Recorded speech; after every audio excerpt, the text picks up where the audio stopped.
Infinite mana in the apocalypse author, Adui genre, action, adventure, fantasy, sci-fi year of publishing. 2020. Blessed with unlimited mana, Noah travels the worlds and sees rampant corruption and injustice. Have you seen countless icebergs fall asunder? Have you watched a dragon despair? Follow one man as he overturns the order of the worlds. Author note: this is a story of fantasy and fiction. Events or names used have no relation to the real world. Chapter 1. Awaken. I was looking at a glistening book on the table, a skill book, albeit a very low-ranked one at that. Fireball, an F-ranked spell that only the most unfortunate beginners start with. But this skill book took a majority of my remaining inheritance and all of my savings. I was known to be a fairly smart guy before everything went to shit, so I planned ahead before spending most of my money. In the worst-case scenario, I still have enough funds to last me at least a few months. In the best-case scenario, as planned, I would consume this skill book and hope for a semi-decent talent when I awaken. Getting this skill book was not easy, but it was the only way to awaken if you did not awaken naturally. The rich had no problem awakening themselves, their children, and their children's children. I look at the skill book again before stealing my resolve and picking it up. Bringing it close to my chest, I close my eyes. A few seconds pass before I see a flash of light, even though my eyes are closed. Opening them, the book in my hands had disappeared, and at the corner of my eyes, something else had appeared. Noah. Vitality, 10. Focus, strength of 10, skills. Fireball, a shining with blue light. The words brought confusion more than relief to me. Where the hell were the numbers for focus? From the released knowledge, ever since the apocalyptic event that killed more than 1 billion people occurred, a new magical world took its place. People that are termed as awakened appeared, and others could also become awakened through learning. Skill book that can be dropped from killed monsters. Yes, monsters. Magical beings that most commonly reside in dungeons and occasionally come out whenever a dungeon break occurs. Since more than a year has passed, it became common knowledge that those who are awakened are able to use skills, whether inherently gained or from skill books, to perform amazing feats and vanquish monsters. These awakened beings can increase their strength by killing more monsters and absorbing the life cores they drop, which add to the 3 attributes: vitality, focus, and strength. Sigh. So why the FUCK is focus empty? I try not to become depressed as I feel my body change somewhat after I awakened. I seem to have become slightly stronger and can instinctively cast the skill I just learned.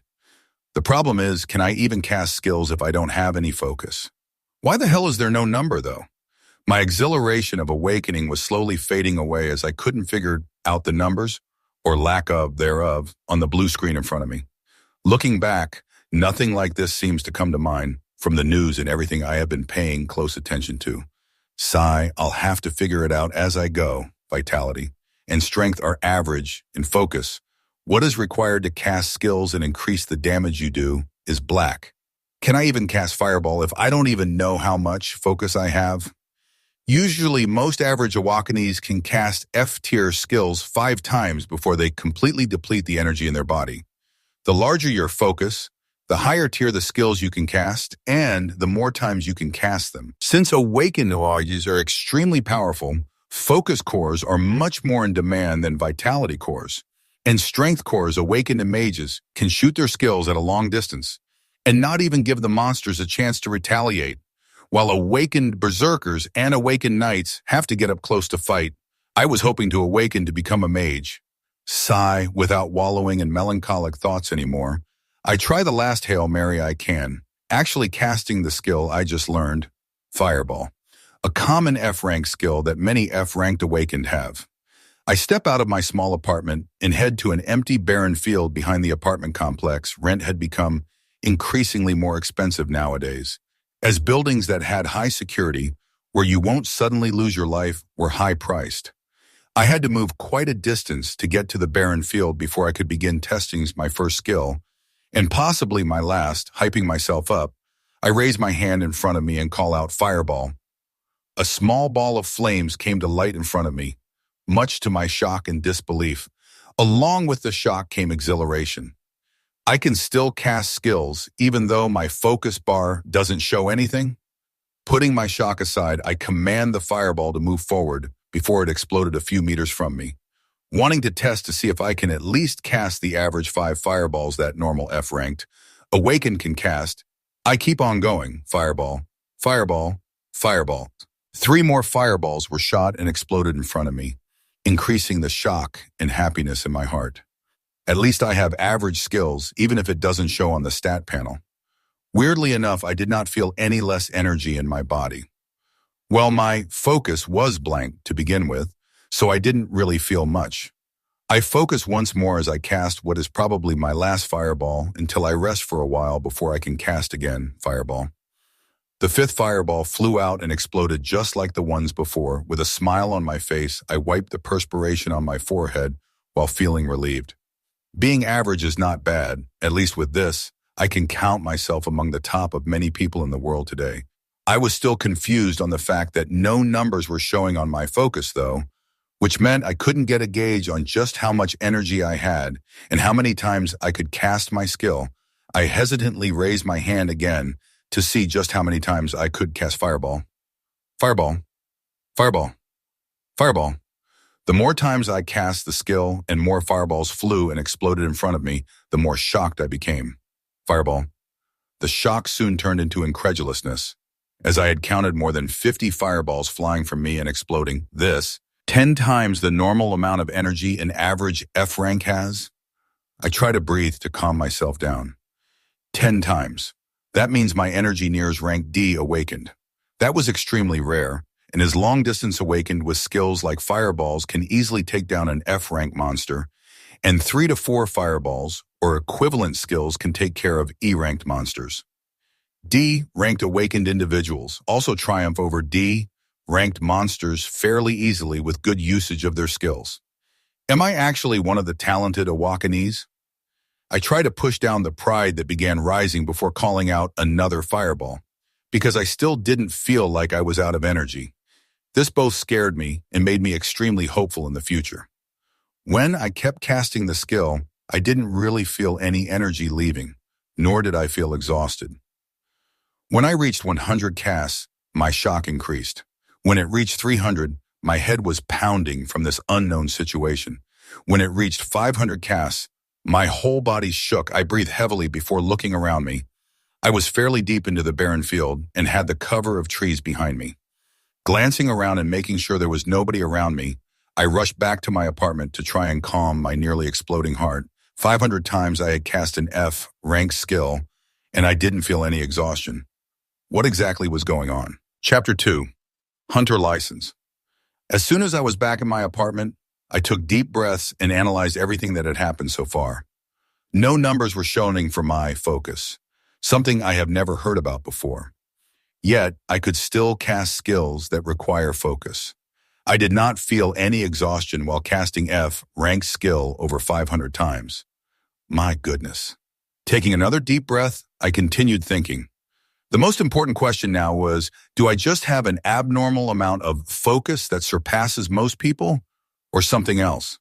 This was the biggest thing on my mind, as even the strongest B-ranked awakened individuals cannot cast skills that many times without exhausting themselves. All right, with that in mind, I need to test just how many times I can continue to cast skills before I can't anymore, which also means I need to get my hands on higher ranked skills that consume more energy. With that in mind, a smile bloomed on my face. Just the fact that I could cast an F ranked skill more than 500 times meant amazing things. As long as I am not brain dead, I can easily clear an F and E ranked dungeons, even if I'm alone. D ranked dungeons might be a stretch, as the strength of monsters increase, and I would need higher ranked skills besides Fireball to take them down, but there's no problem taking things slow. I pull out my phone and look at the remaining balance in my bank account, $5,167, enough money for rent and food for a few months and the remainder of my savings. I convinced myself to buy the F-ranked skill book, Fireball, for $20,000. After this, most of my inheritance money was now gone a year ago. When the apocalypse began, my parents were not so lucky to survive. I was stuck in the basement of my old house, asleep, and escaped the onslaught of monsters that were taken care of by the government and newly awakened people. After a few days, as time passed, more information was released to the public. Monsters had appeared. Most of them congregated in dungeons. If they were left alone, they would increase and something called dungeon break would occur. This caused monsters to leave the dungeon and indiscriminately attack everything on sight. But never fear, awakened people are here, able to use powerful skills and great strength to protect everyone else. And now I was among those people too. The first order of business? Obtain an awakened license that will allow me to enter dungeons. Without a license, you cannot bypass the security that allows the awakened to clear dungeons. You can get a license fairly easily, as you just have to be examined and exhibit skills. I was itching to get started as soon as possible, so I grabbed my backpack and rushed downtown. With the advent of monsters and heroes, many of the populations were condensed into a few protected cities. Almost everything was close to each other, so the Awaken Center was not too far away. A few minutes and I was already there. On the way to Hawaii, I saw the usual people with sullen faces and occasional awakened individuals rushing about.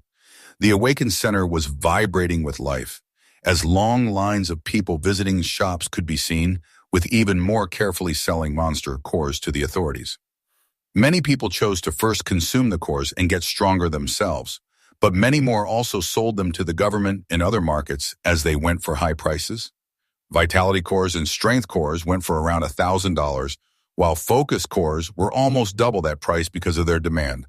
I moved my eyes to another section of the center, which was dealing in the selling of skill books, ranging from F to C. Obtaining a C-ranked skill book was a dream for many people, as they were extremely rare and went for more than $500,000. Looking at the skill books that I greatly desired, I shook my head and moved towards the registration hall. The receptionist was very welcoming, asking for my name, date of birth, address, and bank account information. As soon as she had everything down, I was told to head toward a certain door where my ability would be observed. There were 3 people standing behind thick glass in an open area with testing dummies.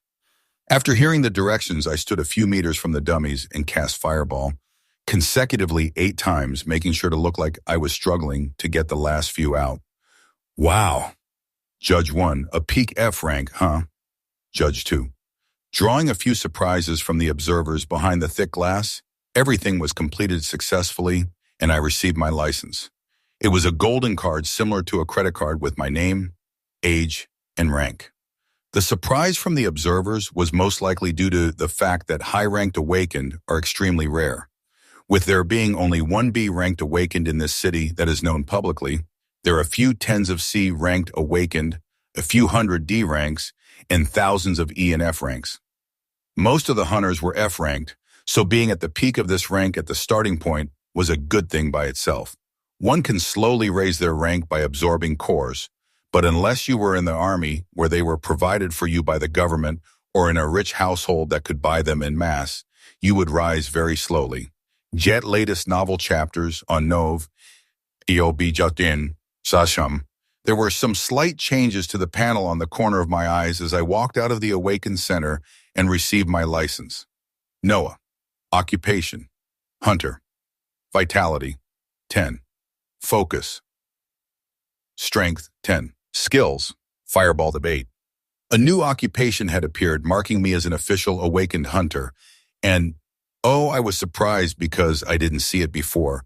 But the proficiency of the fireball skill had quickly risen to 8. There was an extremely fast process when it took people weeks to raise their proficiency with their skill. I guess it is understandable as I was able to cast the skill more than 500 times, and most people have to use their skills over a period of weeks to reach that number. My next course of action after getting my license was the nearest beginner dungeon in the city, Ape's Paradise, boasting 10 floors. Each floor held 10 to 20 monsters, with the last floor housing a huge black ape 3 meters in size. This dungeon was regularly cleared by parties of F and E ranked hunters who could take on the monsters and the boss without fear of casualties if everyone was doing their jobs. Parties consisting of 2 knights who put their focus on their vitality, 2 berserkers with their focus on strength, and 2 mages with their focus on focus were the most common for this dungeon. The knights act as tanks to ward off coming monsters. Berserkers use their high strength to strike down and protect the mages that are the brunt of the firepower. To kill everything on site equipment from dungeons was extremely rare.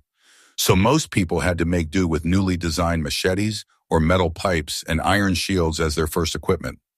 Only the boss of the dungeon had a chance to drop skill books and items.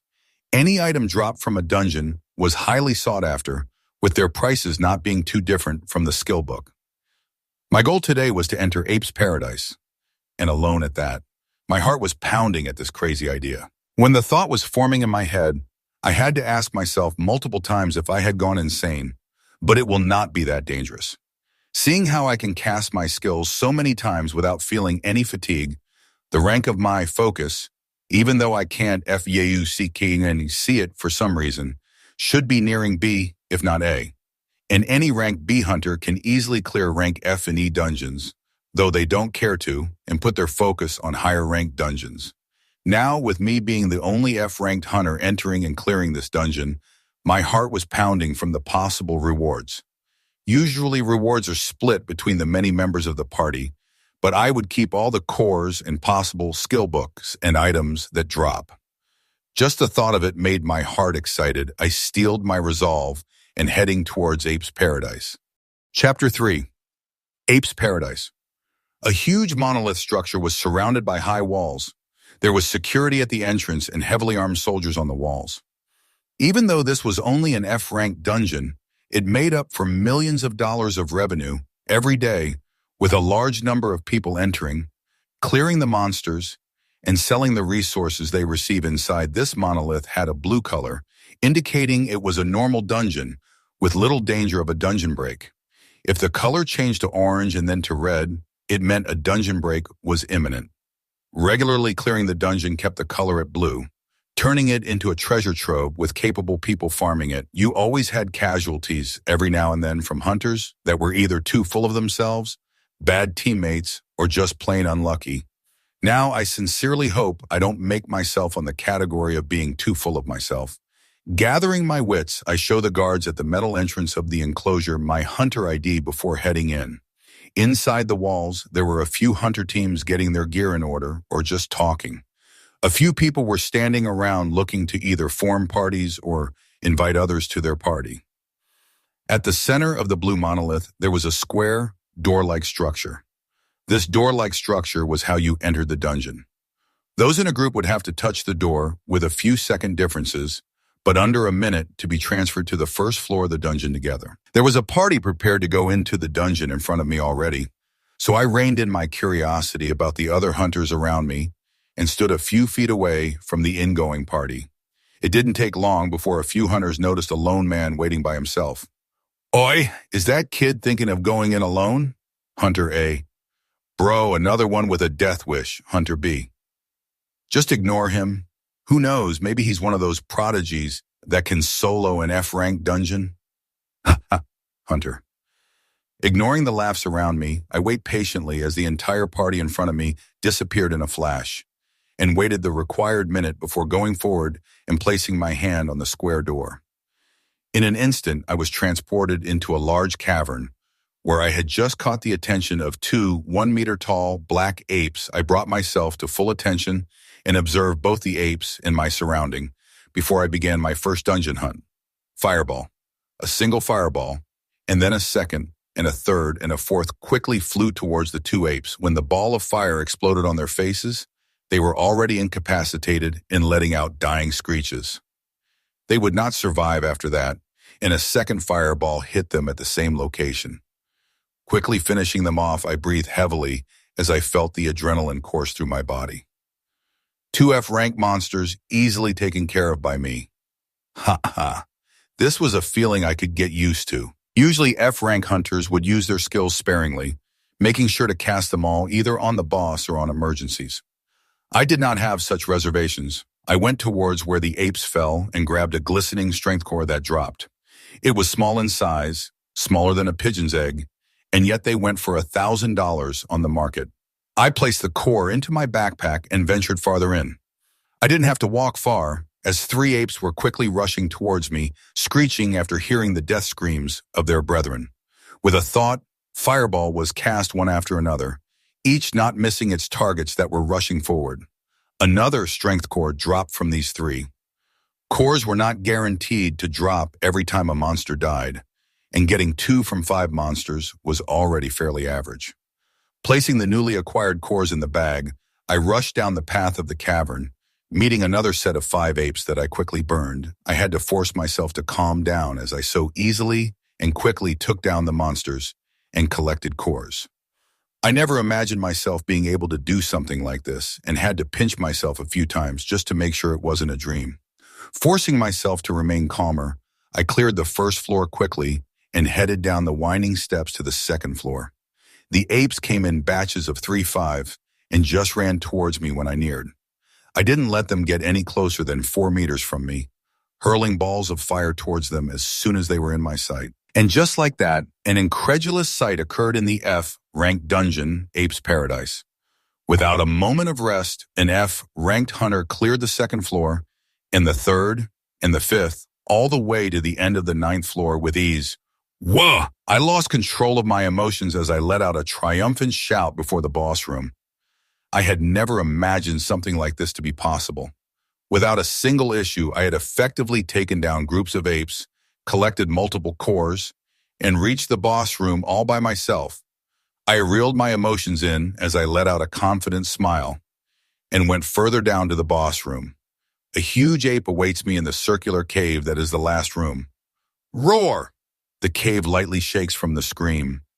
My smile does not leave my face as 5 fireballs fly towards the ape that is now charging towards me. The first hit its chest, stopping it on its tracks. The second and third smash its shoulders, knocking it backward. The fourth and fifth explode on either side of its head, effectively finishing it off. As soon as the ape crashed down, a blinding light flashed in the last floor and a green crystal rose in the middle. Touching this crystal will allow you to leave the room and appear at a random location near the entrance of the dungeon.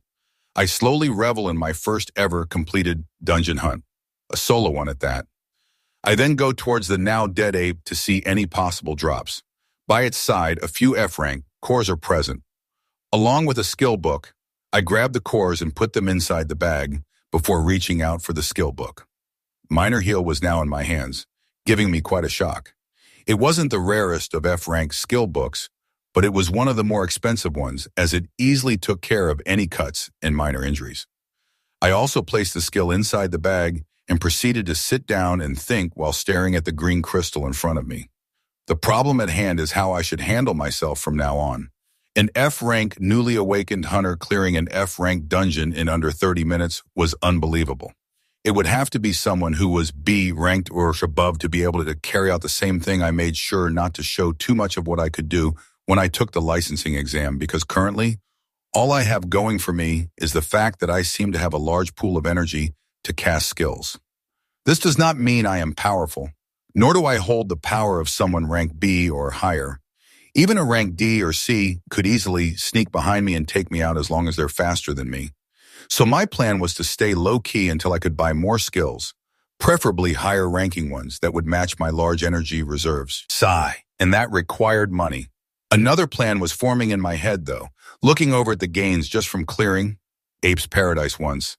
I had in total 1 F-rank, skill book, and 40-plus cores from the more than 160 apes I had killed from the 9 floors before. This alone made me bolder to make some accelerated plans.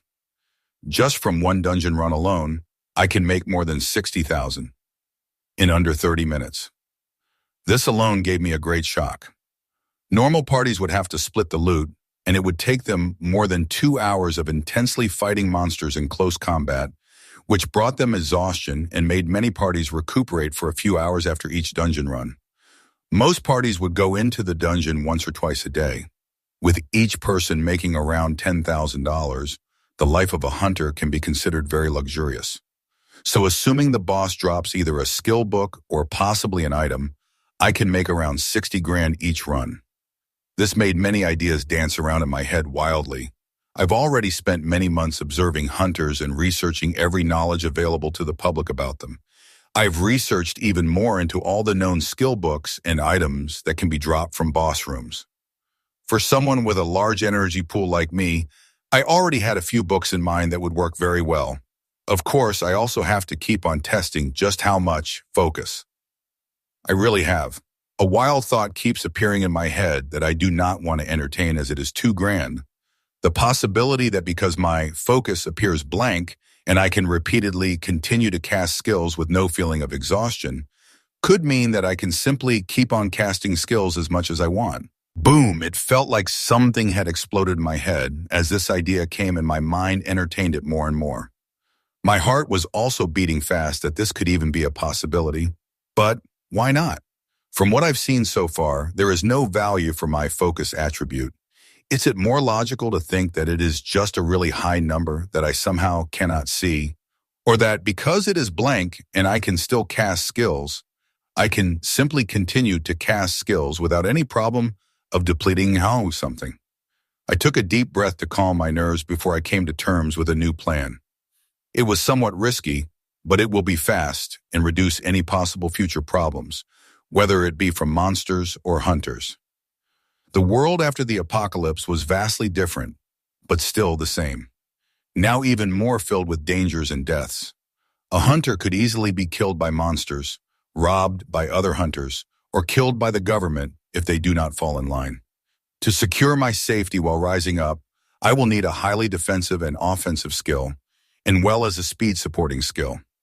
Something of C rank or above would be highly effective, and yet the cheapest C rank skills start off at $500,000, so how do I go about this? Chapter 4, is that a rookie or an idea solidly formed in my head and took root? I knew what I had to do. I didn't want to cause too huge of a commotion, so even though I will have to go in a roundabout way, I can still keep on diving into dungeons today. The plan was to head to another dungeon after leaving Ape's Paradise.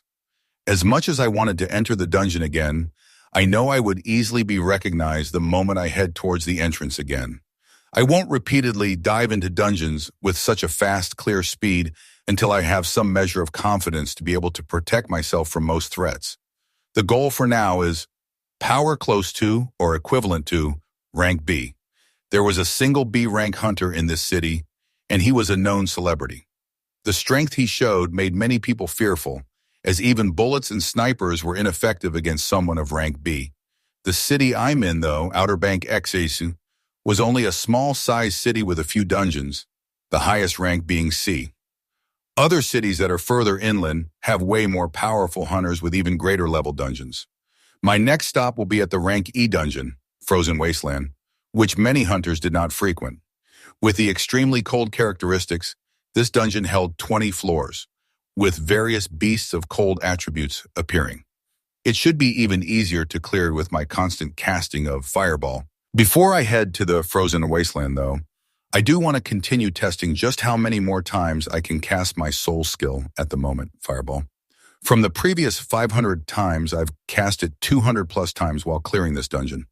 Wrapping my thoughts up, I moved a distance away from the green crystal and began my experimentation of whether I could endlessly cast skills or if I just had an abnormal amount of focus that I could not see. Thus, a weird scene unfolded on the last floor of Ape's Paradise, with a man all by himself and continuously casting fireballs. They exploded a few meters from him, and more followed right after 20 minutes passed. I was still casting fireball without stopping, causing my wildly beating heart to be leaning towards that insane idea. Approximately over 1,000 casts in the last 20 minutes. Let's continue some more 40. Minutes later, I had gone past the excitement, ran over fear, got over the whole ridiculous idea, and taken it as a fact. This was something out of my wildest dreams, and I did not even understand how it could be possible. In the last hour, I had cast an F-rank skill, Fireball, over 3,000 times. Not even someone of rank A, or the highest known ranking hunter, Steel McHale, would be able to do something like this. This both scared me and gave me a wild hope to someday stand up not far from them. Over the span of the time, the balls of fire that came out gradually became more condensed and their explosions more pronounced, as well as traveling much faster. In the last 10 minutes, instead of usually casting one fireball every second, two rushed out per second. They were apparently becoming smaller, faster, and more explosive as I continued to cast them. This should be my proficiency rising at a stupid crazy rate because of how many times I am casting the skill. My current panel looked like this: Noah, occupation, hunter, vitality, 10, focus, strength, 10, skills, fireball, 59. The proficiency for the skill, fireball, had amazingly risen all the way to 59, a crazy figure to wrap my head around. As far as I knew, there were very few people who had their proficiency higher than 30, as hunters continuously improved themselves and got higher ranking skills with the passing of time. An F-rank hunter using fireball as their first skill would move on to using an E-ranking skill as soon as they gained the funds to buy one. No one spent that much time using one of the lowest ranking skills for an extended period of time. Looking at the high proficiency, it made me excited about what would happen if I continue to cast and raise it even more. The power of the fireball skill should currently surpass any other skills of the next rank in the damage and speed that it flies at. It's most likely nearing rank D in its offensive ability. I was itching to continue my test of endless casting, but brought myself to stop and move on to the plans on my agenda. I moved towards the still glowing green crystal in the middle of the room and placed my hand on it, which instantly teleported me outside the monolith. I appeared not too far from the entrance, with a few people glancing my way with surprised expressions. Did his entire team wipe, or do we have a ranker here? Hunter F. Ha! A ranker! Have you ever seen them dressed like that with a flimsy backpack on them? My apologies, kid. I hope they weren't your closest friends. Hunter G. A few people noticed the abnormalities as someone finished the dungeon and was transported out alone. My current attire really did not match anyone of rank C or higher. As many people quickly noticed, most of the people that were there an hour and a half ago when I went in the dungeon were either gone or not paying attention. As the surrounding compound of the dungeon was a fairly large space, I ignored the pitying gazes of hunters, who thought the rest of my team was gone and headed towards the gate. Funny enough, I was becoming more and more used of ignoring other people's gazes as this day went on. Outside the gate, there were a few stalls and people rushing about. I went towards another section where there were a few cars lined up and planned to use the hunter ride system. There were many people making their living driving hunters from dungeons to the awakens center or to their lodging. It was a very dangerous job, as you can always have an unstable customer, but this time they're superpowered people who could either blow you up or snap your neck with a twist of their hands. One man quickly came up to me with a smiling expression and asked if I needed a ride. I nodded and quickly got on the parked Dodge Charger in front of me, our destination, the frozen wasteland. In the 25-minute trip towards the next dungeon, I kept on thinking of any things that I missed and went over my plans for the next few days. Time quickly passed and we neared another huge monolith, this one with a slight tinge of orange. Many hunters did not like clearing this dungeon because of the extreme cold, resulting in mandatory cleanup by the government. Routinely, I would take my time in this dungeon, though, as there were significantly fewer hunters, and even a single run would probably net me more than double the money I made in Ape's Paradise. I paid the high fare and got out of the car, flashing my hunter license to the guards at the door, who didn't bother with me after giving me a second look and shaking their heads. Hey, I promise you I'm not just a hunter on a suicide mission. All right? I look around the enclosure of this dungeon and head towards the entrance. There wasn't even a team on standby to be entering. With a few hunters sailed US teared on some stalls and shops selling food and equipment, nothing held me back as I quickly went to the entrance and placed my hand on one of the square doors, which quickly transported me to the first floor of the rank E dungeon, Frozen Wasteland.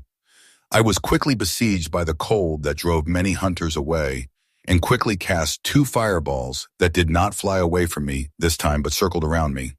Doing this usually required hunters to continuously provide more energy, but nothing like that could be felt from me. As soon as I commanded the fireballs to circle a few feet away from me, the cold was majorly offset and nowhere near where it was before. There wasn't a pause to be given, though, as I soon heard the growling of animals that quickly showed themselves. Clear white wolves were rushing towards me, their glistening white teeth flashing menacingly in the white wasteland.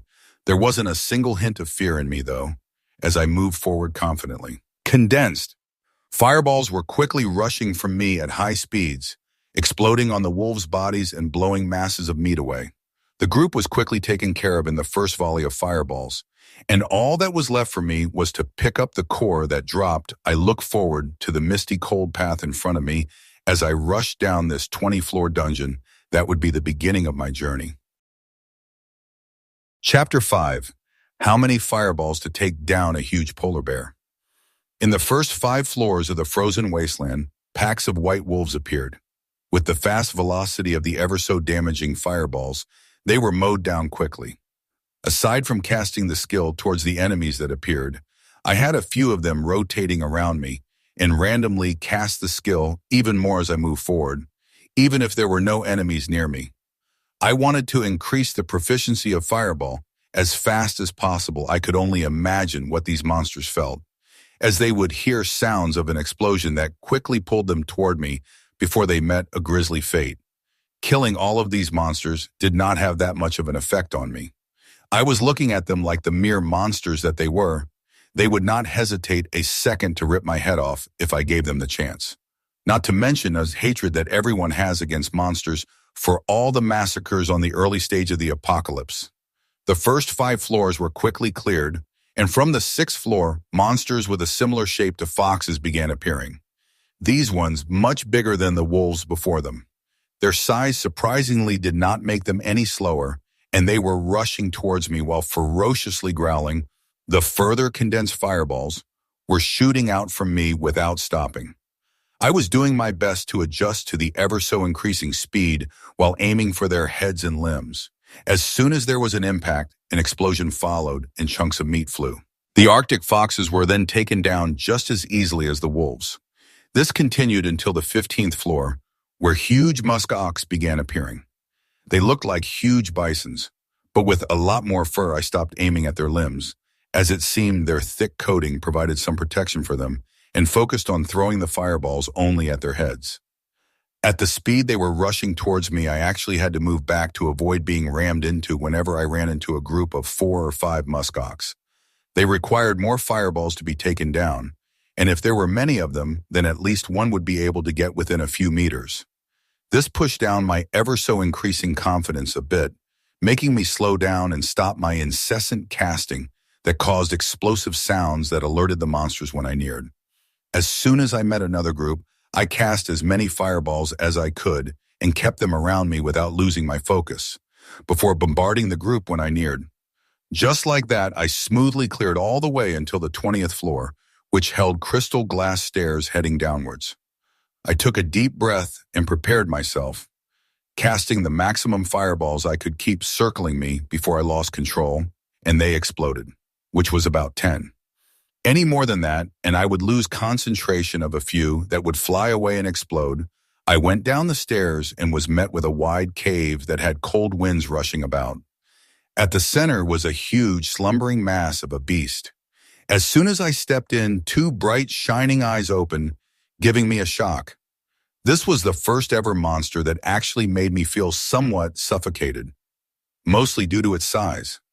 I didn't waste any more time before commanding the fireballs around me to rush towards the huge beast, which was now standing on its hind legs. Damn. All 10 fireballs rushed towards it, with a few more appearing around me a few seconds after. The beast that seemed like a huge polar bear crossed its thick arms around its face as the fireballs came and a huge explosion occurred. Boom! Dust filled the room, but I didn't even bother waiting and checking if it was still alive or not before I threw the next 10 fireballs in the same direction. Whoosh! I let out a scream as I quickly moved back. The bear was not dead and had rushed a few meters close to me, its arms mangled and burnt, but its huge jaws with pristine white teeth wide open. The last 10 fireballs I had haphazardly thrown out saved my life, as they quickly exploded on the open jaws of the bear and blasted its head off. Even damn. I was breathing heavily while calming myself down. That was close. If I had waited a single second, if I was just a tad bit more overconfident, I would have had my head chewed right off. Damn it. Throwing those last fireballs without checking for anything just saved my life. I stumbled down and reeled my emotions in as the dust cleared and the room returned to serenity. I closed my eyes as the events in the last few minutes played in my head. I was rushing things. I only had one F rank skill, and I alone attacked an E rank dungeon. Stupid. It doesn't matter that I can cast it repeatedly if it cannot quickly take down huge bosses like this. Even with the increased proficiency of Fireball, it wasn't enough for me to comfortably take down a rank E boss. I also did not absorb any of the cores I had collected so far, because I planned on selling all of them to quickly buy a higher tier skill book. Also stupid, if I absorbed some strength courses, my muscles would be reinforced and I would be stronger and quicker. If I absorbed more vitality core, so my defenses and health would be further increased so that a single attack won't kill me. I took a deep breath as these ideas flowed in. Okay, no need to rush. Plan ahead carefully first. My original plan was to dive into these dungeons repeatedly today until I gained enough money to purchase a C-rank skill, but that might not be the smartest of ideas. I would need to repeat Frozen Wasteland at least 3 or 4 times alone if I wanted to collect funds nearing $500,000. Ape's Paradise alone had given me materials worth around 60,000, and I had gained close to a double that amount in here with 100 cores in the last 20 floors of this dungeon. A new plan quickly formed, and I stood up to check what the boss had dropped: 1 skill book and a few rank E cores that were slightly bigger than a pigeon's egg. The skill book I picked up was called Arctic Armor. Happiness quickly came to my face as this was one of the categories of skills I was planning to buy. Skills like these greatly complement the current me, as some armor skills are timed, and some stay as long as you provide the energy. Tanks usually cast this skill when fighting against bosses, granting them another layer of increased protection. If the tank doesn't have a high enough focus, though, he might run out of energy for the armor and quickly be taken out. So his team members had to act fast to kill the boss. Arctic Armor would stay active as long as you provided the energy for the skill. I wasted no time learning it and quickly activating it. A thin crystal layer of ice quickly formed all over my body, giving me a cooling feeling. Almost all of the cold winds that were rushing about in the cave seemed like a breeze to me. Wow, I was already in love with this new skill. As usual, I didn't feel like I was using any energy or depleting anything from my body as the skill was actively on. A confident smile quickly came back to my face as I collected the rest of the cores and placed in my now heavy backpack. I turned to the green crystal that rose after the huge bear's death, deactivated Arctic Armor, and touched the crystal.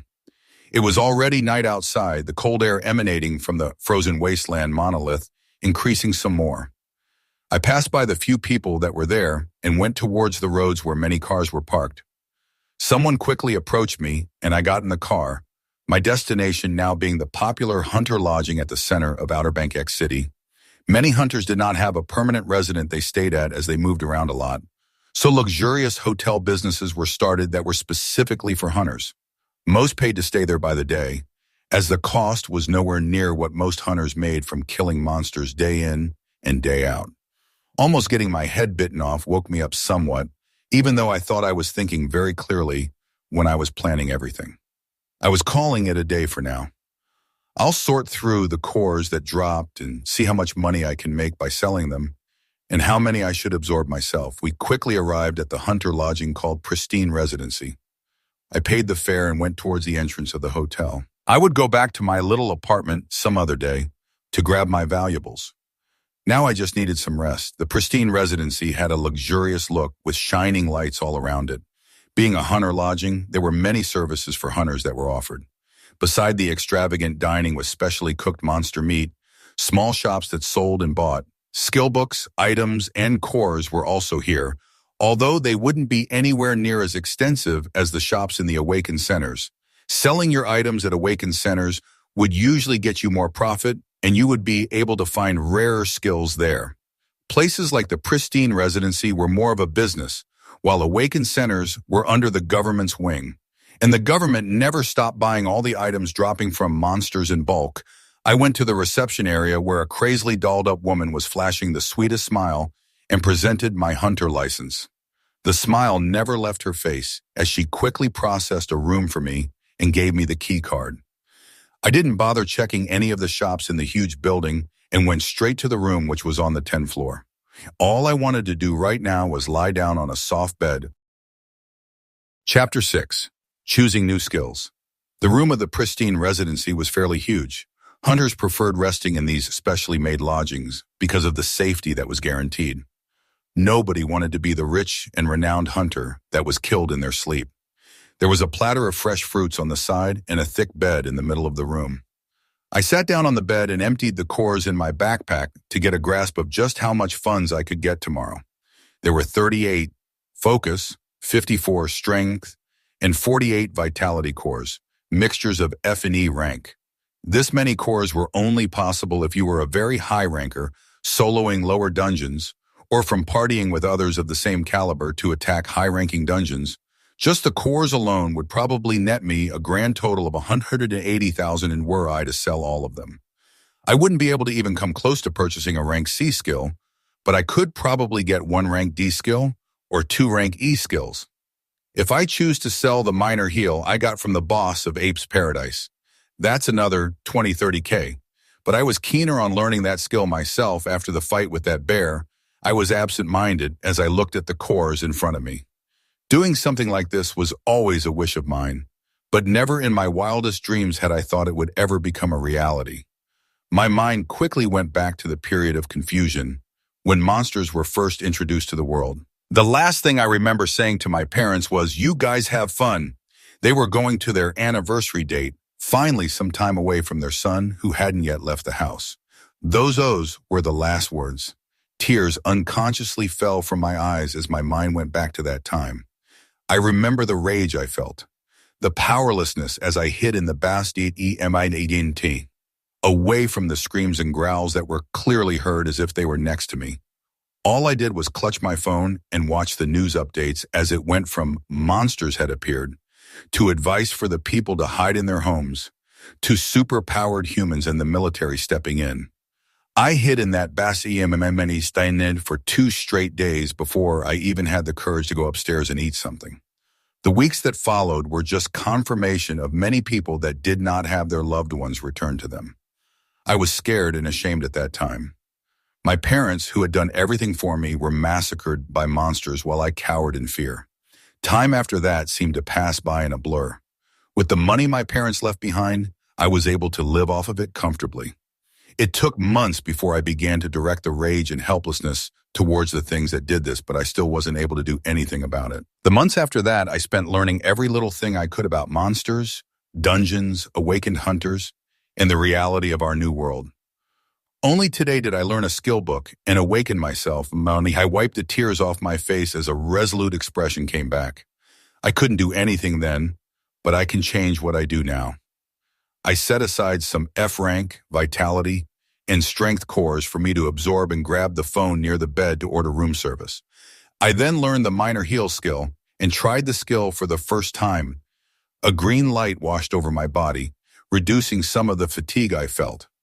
I also made Arctic armor to be active at the same time, as its proficiency would increase the longer it was used, and its defensive properties would further increase.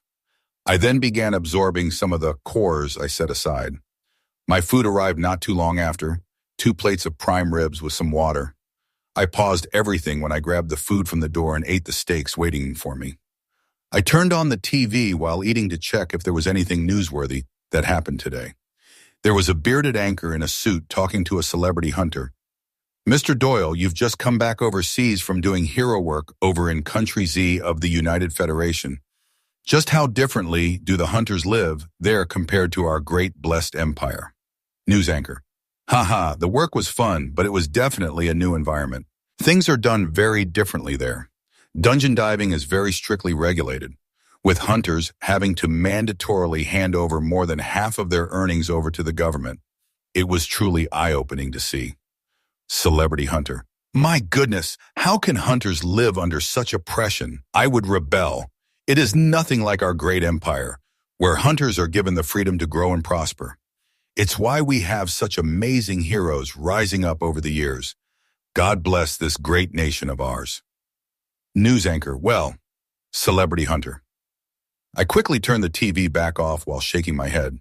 Nothing noteworthy seems to be going on, just the usual propaganda being hurled at the common news watcher.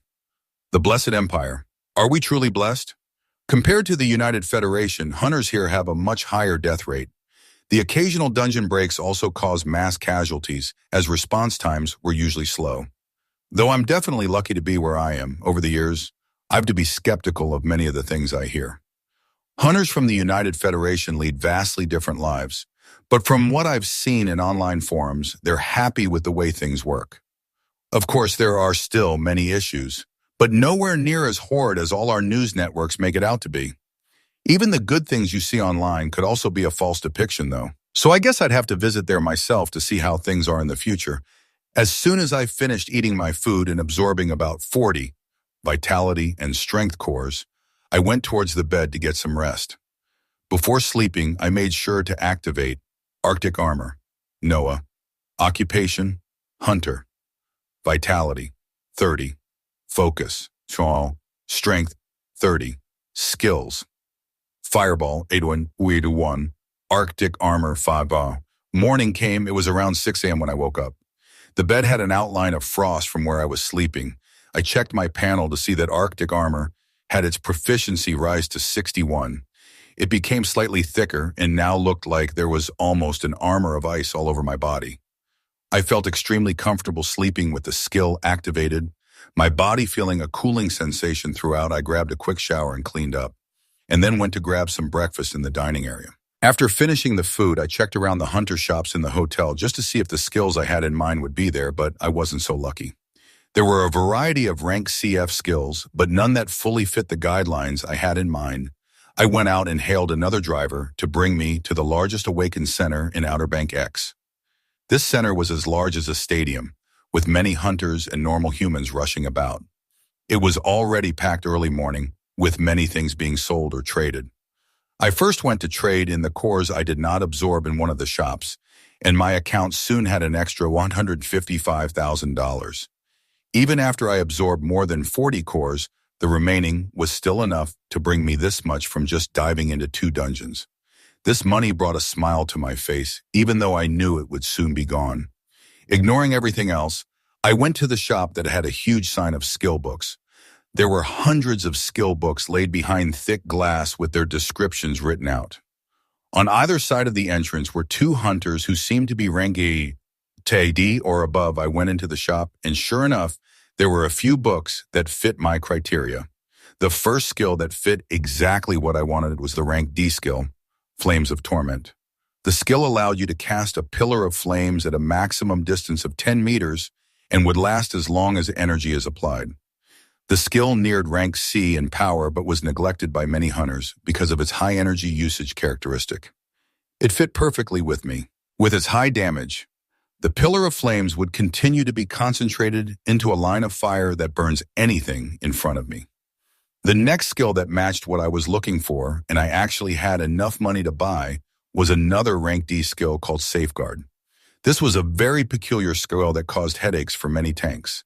Casting this skill greatly boosted your defense and even fully absorbed all damage from lower ranking skills. The only downside was its high energy requirement and the fact that you could not move while this skill was active. Bosses regularly move and attack anything that damages them. If they see their attacks aren't getting through a tank that is standing still, they will simply move to attack other party members that are causing it harm. Tanks who first use this skill caused the death of many spellcasters as they were too late catching up to the monster after being able to move again. You also never want to be a mage with your flimsy defense to cast this skill and stand still. As soon as your mana runs out, you will be surrounded, and because of all this, a D-rank skill book that normally goes for around $100 K, I was able to buy for $60 K. With the Flames of Torment being $90 K, I had effectively used almost all the money I made the day prior. Now it was time to go back to the frozen wasteland. Chapter down, too easy, and I called for a ride as soon as I was done, and I was driven to the frozen wasteland dungeon in 20 minutes. I still had that same backpack with me, as it should be more than enough to carry cores that drop. Even if I dive multiple times, I placed my hand on one of the squares of the monolith, and I was back onto the cold floor with rushing wolves once more. Rank A dungeon, 20 floors. Just how fast would it take for me to clear you now that I have rank D skills? I quickly activated Arctic Armor and Safeguard, as I wanted to ascertain just how useful the skills were going to be. I immediately felt like my entire body was rooted to the ground as I couldn't move a single muscle. A transparent layer of energy quickly formed on top of the Arctic armor, and the rushing wolves arrived. The nearest one took a swipe with its huge claws, but I didn't even feel an impact as the wolf was bounced back. The rank D, Safeguard, provided almost absolute defense against lower-ranking monsters and skills. This held true. With both defense skills on, I watched as the wolves rushed at me and tried clawing, biting, and anything else they could think of. But they didn't even touch my clothes. With my confidence slowly coming back, I then cast a skill I was very much looking forward to, Flames of Torment. A blinding ray of flames quickly sprouted in front of me, piercing two of the wolves that were standing opposite me. The flames literally incinerated the area where they touched the monsters, leaving holes in their bodies.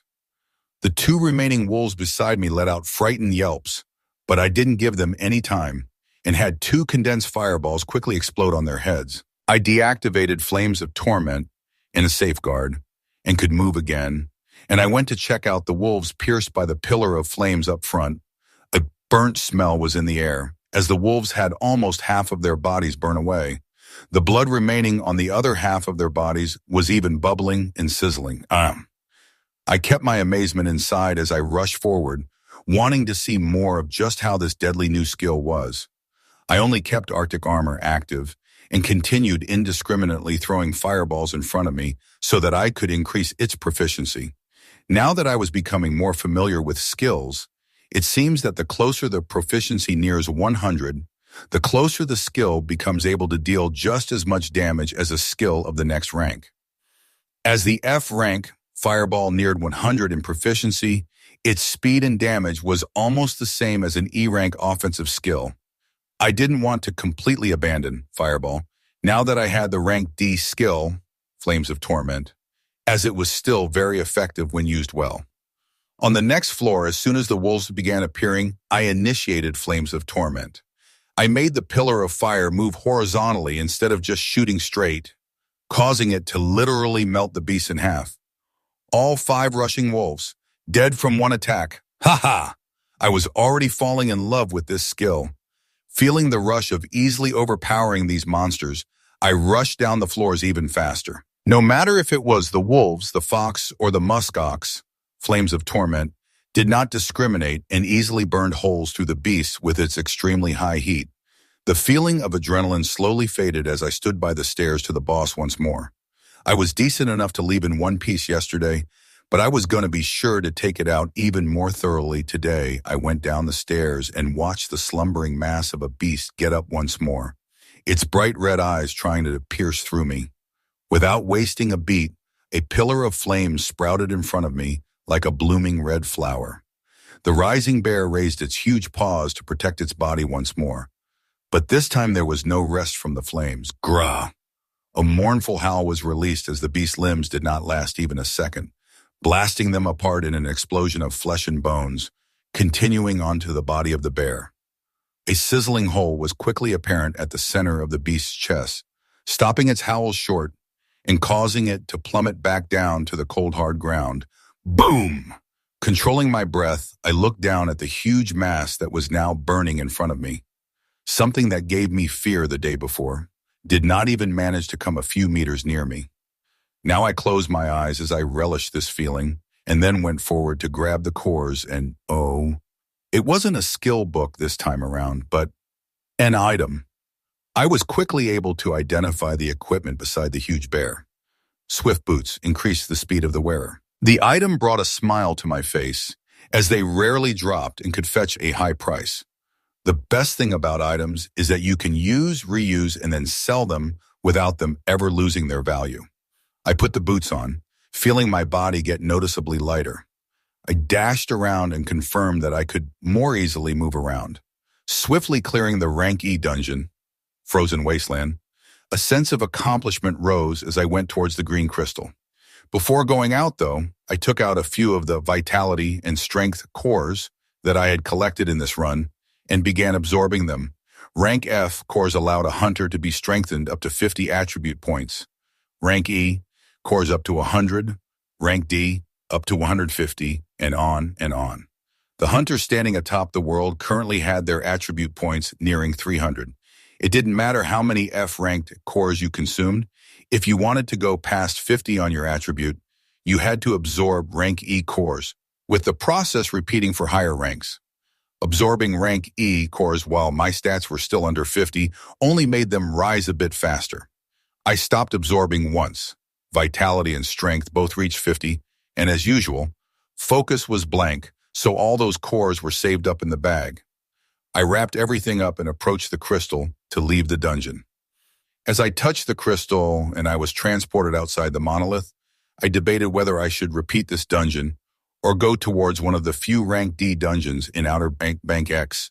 I currently held 2 rank D skills, one of which was shredding the monsters in this rank E dungeon as if they were paper. The other, once activated anyways, would make me almost impermeable to any damage below rank D and provide huge defense when facing monsters of equivalent rank. For time efficiency, it makes a lot more sense to head to a higher rank dungeon, which will mean more floors, more monsters, and better drops. This time around, though, I couldn't be reckless. Since I was already at Frozen Wasteland, though, and it took me less than 20 minutes to clear everything, it shouldn't be an issue to repeat this dungeon once or twice. There will be no surprises and my safety is guaranteed.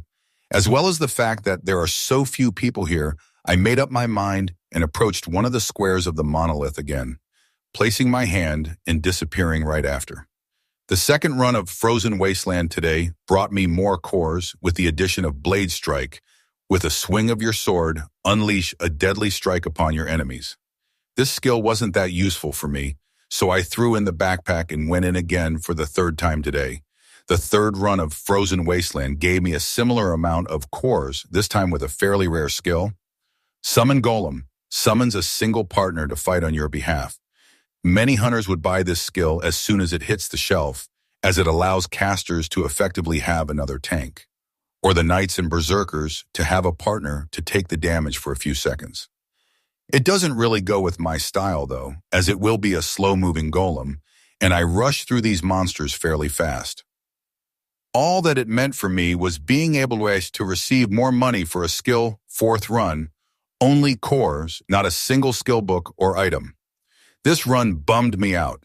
5th run, more cores and 1 item, Kenshin's sword. As simple as that, it was a sword. I wasn't planning on getting near any monsters, so this would be getting sold too. My backpack was nearly overflowing though, so I will be heading to an Awaken center to sell the things I've collected so far. I was looking forward to this, as my profits now would easily pass 500,000, meaning I can finally grab myself a rank C skill. Noah. Occupation, hunter. Vitality, 50. Focus. Strength, 50. Skills. F fireball, 96. Heal 10 in E. Arctic armor, 79. D flames of torment, 31. D safeguard, 8. Equipment, E swift boots. Chapter 8. Offense is the best defense. In an unknown mansion somewhere in Outer Bank X. Sir, we noticed an abnormality in one of the dungeons today. Butler. Oh, and what happened? The butler observed the disinterested look on the man in front of him and continued.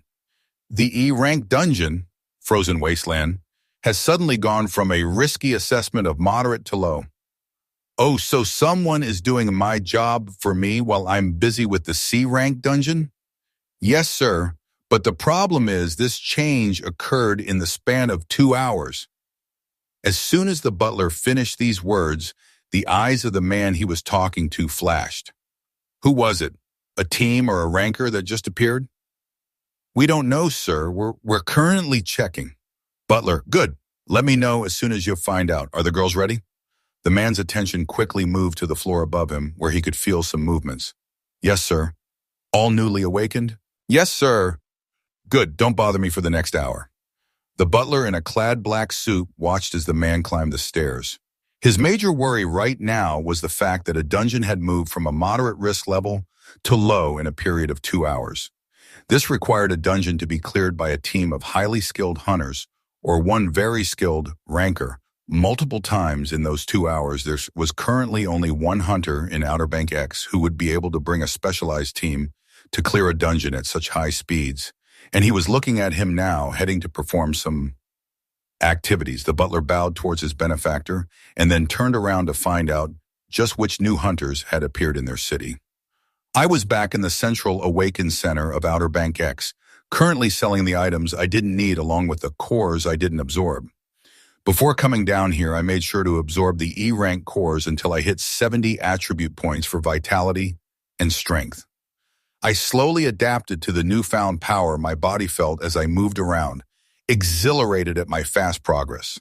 The remaining cores, items, and skill books were all sold, and I soon had an extra 674,000 deposited in my account. This was something unbelievable unless you were a high-ranking hunter. The receptionist handling my order was shocked as the number of things I was bringing in did not match the rank on my license in any way. I had the plan to be tested and increase my rank today anyways. A jump from F to D wouldn't be too out of this world, right? This was something I was hesitating on as it had only been 2 days since I was registered as an F rank hunter. Heads will definitely be turned my way if I jump ranks this quickly. I still didn't feel comfortable enough to parade myself as someone strong when my highest skills currently were rank D, and I was just about to get a rank C skill. Increasing my rank can wait for now. There's no rush. I was heading towards the skill book shop to buy a skill I had already seen yesterday, but I couldn't buy. Rank C skill, Arcanist Sphere of Protection. Arcane energies protect the caster from all harm, but at a great cost. There were very few rank C skills for sale, as the highest C rank dungeon was regularly being cleared by the only B rank hunter in Outer Bank X with his own team. Over the last few months, many of the C rank skills came from them. Arcanist Sphere of Protection provided absolute defense to any attacks of the same rank thrown your way, along with a high defense against skills of a higher rank, did not have any movement effect like Safeguard, but required a large amount of energy to be kept active. My heart was about to leap out of my chest as I bought this killer skill. I've heard the proverb that offense is the best defense, but right now, looking at this skill, defense was definitely the best defense. There were other spectacular C-rank offensive skills on display that I wanted to buy, but they would have to wait after I dive into dungeons a few more times and raise my funds once more. The offensive skills would definitely decimate everything on site if I were to spam them, but they won't guarantee my life. So defense first, offense later. On top of the defensive rank, C skill, I also bought rank D, Danger Sense, which quite literally lets you sense anything that might take your life a few seconds before it happened. It was an invaluable skill that also had high energy usage to be kept active all the time. Arcanist Sphere of Protection cost me $550,000, with Danger Sense taking away another $100K. I gave a look at the rank C offensive skills that I couldn't yet buy and left the Awakened Center to head towards my apartment this time. I was planning on spending the night there and grabbed my laptop along with other essentials. After giving directions to the driver, I relaxed in the back of the car and learned Arcanist Sphere of Protection and Danger Sense. I immediately activated Danger Sense, but nothing felt any different. I'm assuming I would feel something if my life was ever in danger. We arrived at the dilapidated apartment complex in half an hour. I gave the place a glance before heading towards the room I've been living in for the past months. Opening the door, I was shocked to find out there was someone in my apartment. The moment that person turned, a loud ringing sound went off in my head. This was dangerous. The man was decked in clothes that let off a blue light, which means they were all items. He spoke as soon as his eyes landed on my face. Noah Osmont, parents deceased, living alone, has been a registered hunter for about 2 days. The man was flipping through some papers while speaking. I had recognized his face. He was a celebrity in Outer Bank X. My face quickly became stern, and I activated Arcanist's sphere of protection. He looked up and gave a surprised look before continuing. Dungeon diving history includes Ape's Paradise and Frozen Wasteland. Has been observed to enter both dungeons alone and clear them with some of the fastest clear speeds. Now, why would a man like you be hiding your power? He wrapped up the papers and gave me a piercing look. My entire body felt like it was on pins and needles. I took a quick breath and calmed myself down while remembering I had a C-rank defensive skill activated right now and said, I didn't want any trouble the first few days after awakening. Trouble, huh?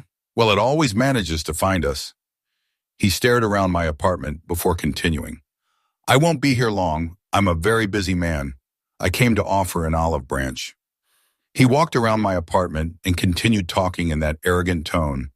The highest dungeon in this beautiful city of ours requires me and a team of others to regularly clear so that a dungeon break does not occur. Looking at your past 2 days' history and the fact that you can comfortably keep that defensive skill active after all this time means your power should be upper rank C, even possibly nearing B.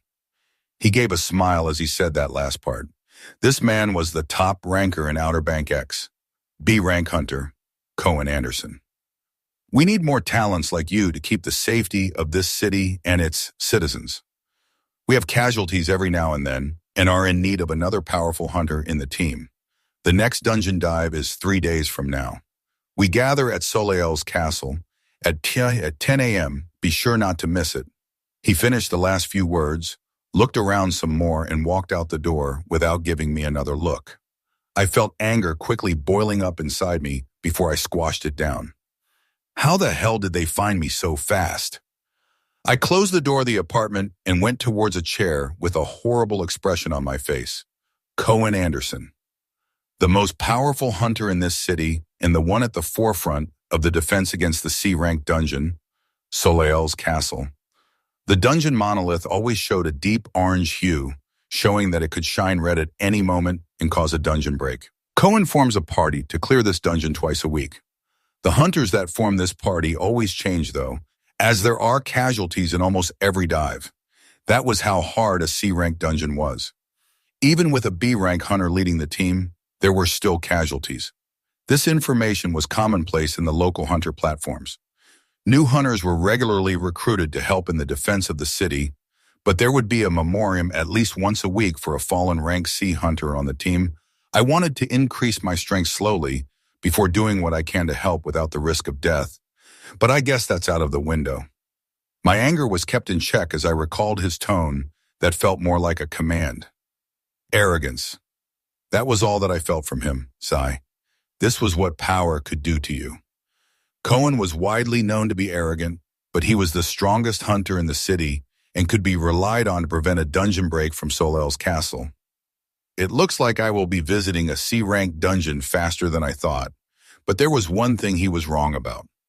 My power was definitely not upper rank C or nearing B. As soon as I learned the appropriate skill book with my endless case, nothing will stand in my way. A ferocious expression rose in my face as old plans were thrown out and new ones formed. Noah occupation, hunter, vitality 70, focus, strength 70, skills, F fireball 96, F heal 10, Irchon Arctic armor 79, D flames of torment 31, D safeguard, Azure 8, danger sense prime, E arcanist's sphere of protection 2, equipment, E swift boots. Chapter 9, reflection and planning. I reviewed everything I had been doing so far and looked for what I could change. I was going to keep farming Frozen Wasteland tomorrow, but I would also be heading towards one of the rank D dungeons in the city, Goblin King's Abode.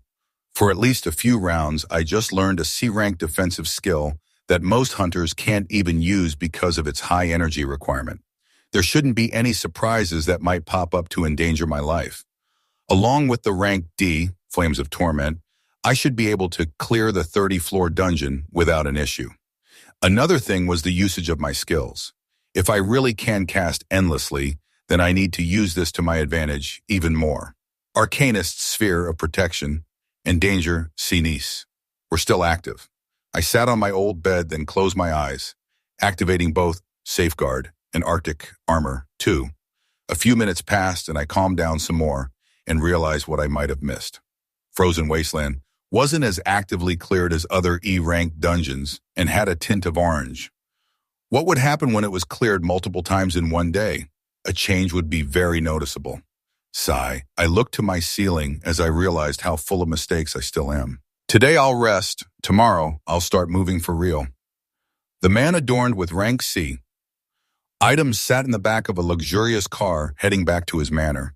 He had a distasteful expression on his face as if he had just swallowed a bug. There were very few people he hated in this world as he stood above the masses. Noah, the newly awakened hunter he just visited, landed near the top of the list of the most irksome people. It wasn't whether he was strong or weak, it was his attitude. He looked down on people with such a pathetic attitude, wanting to lay low and evade danger after awakening to a powerful ability. Distasteful.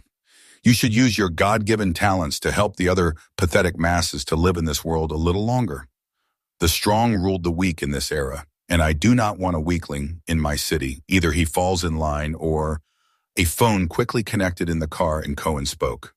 Revise his danger level. Make it B. He was able to use a defensive skill that would have taken me a few attacks to destroy, and it remained active the whole time I was talking to him. Find out which skill matches the description and gauge his power.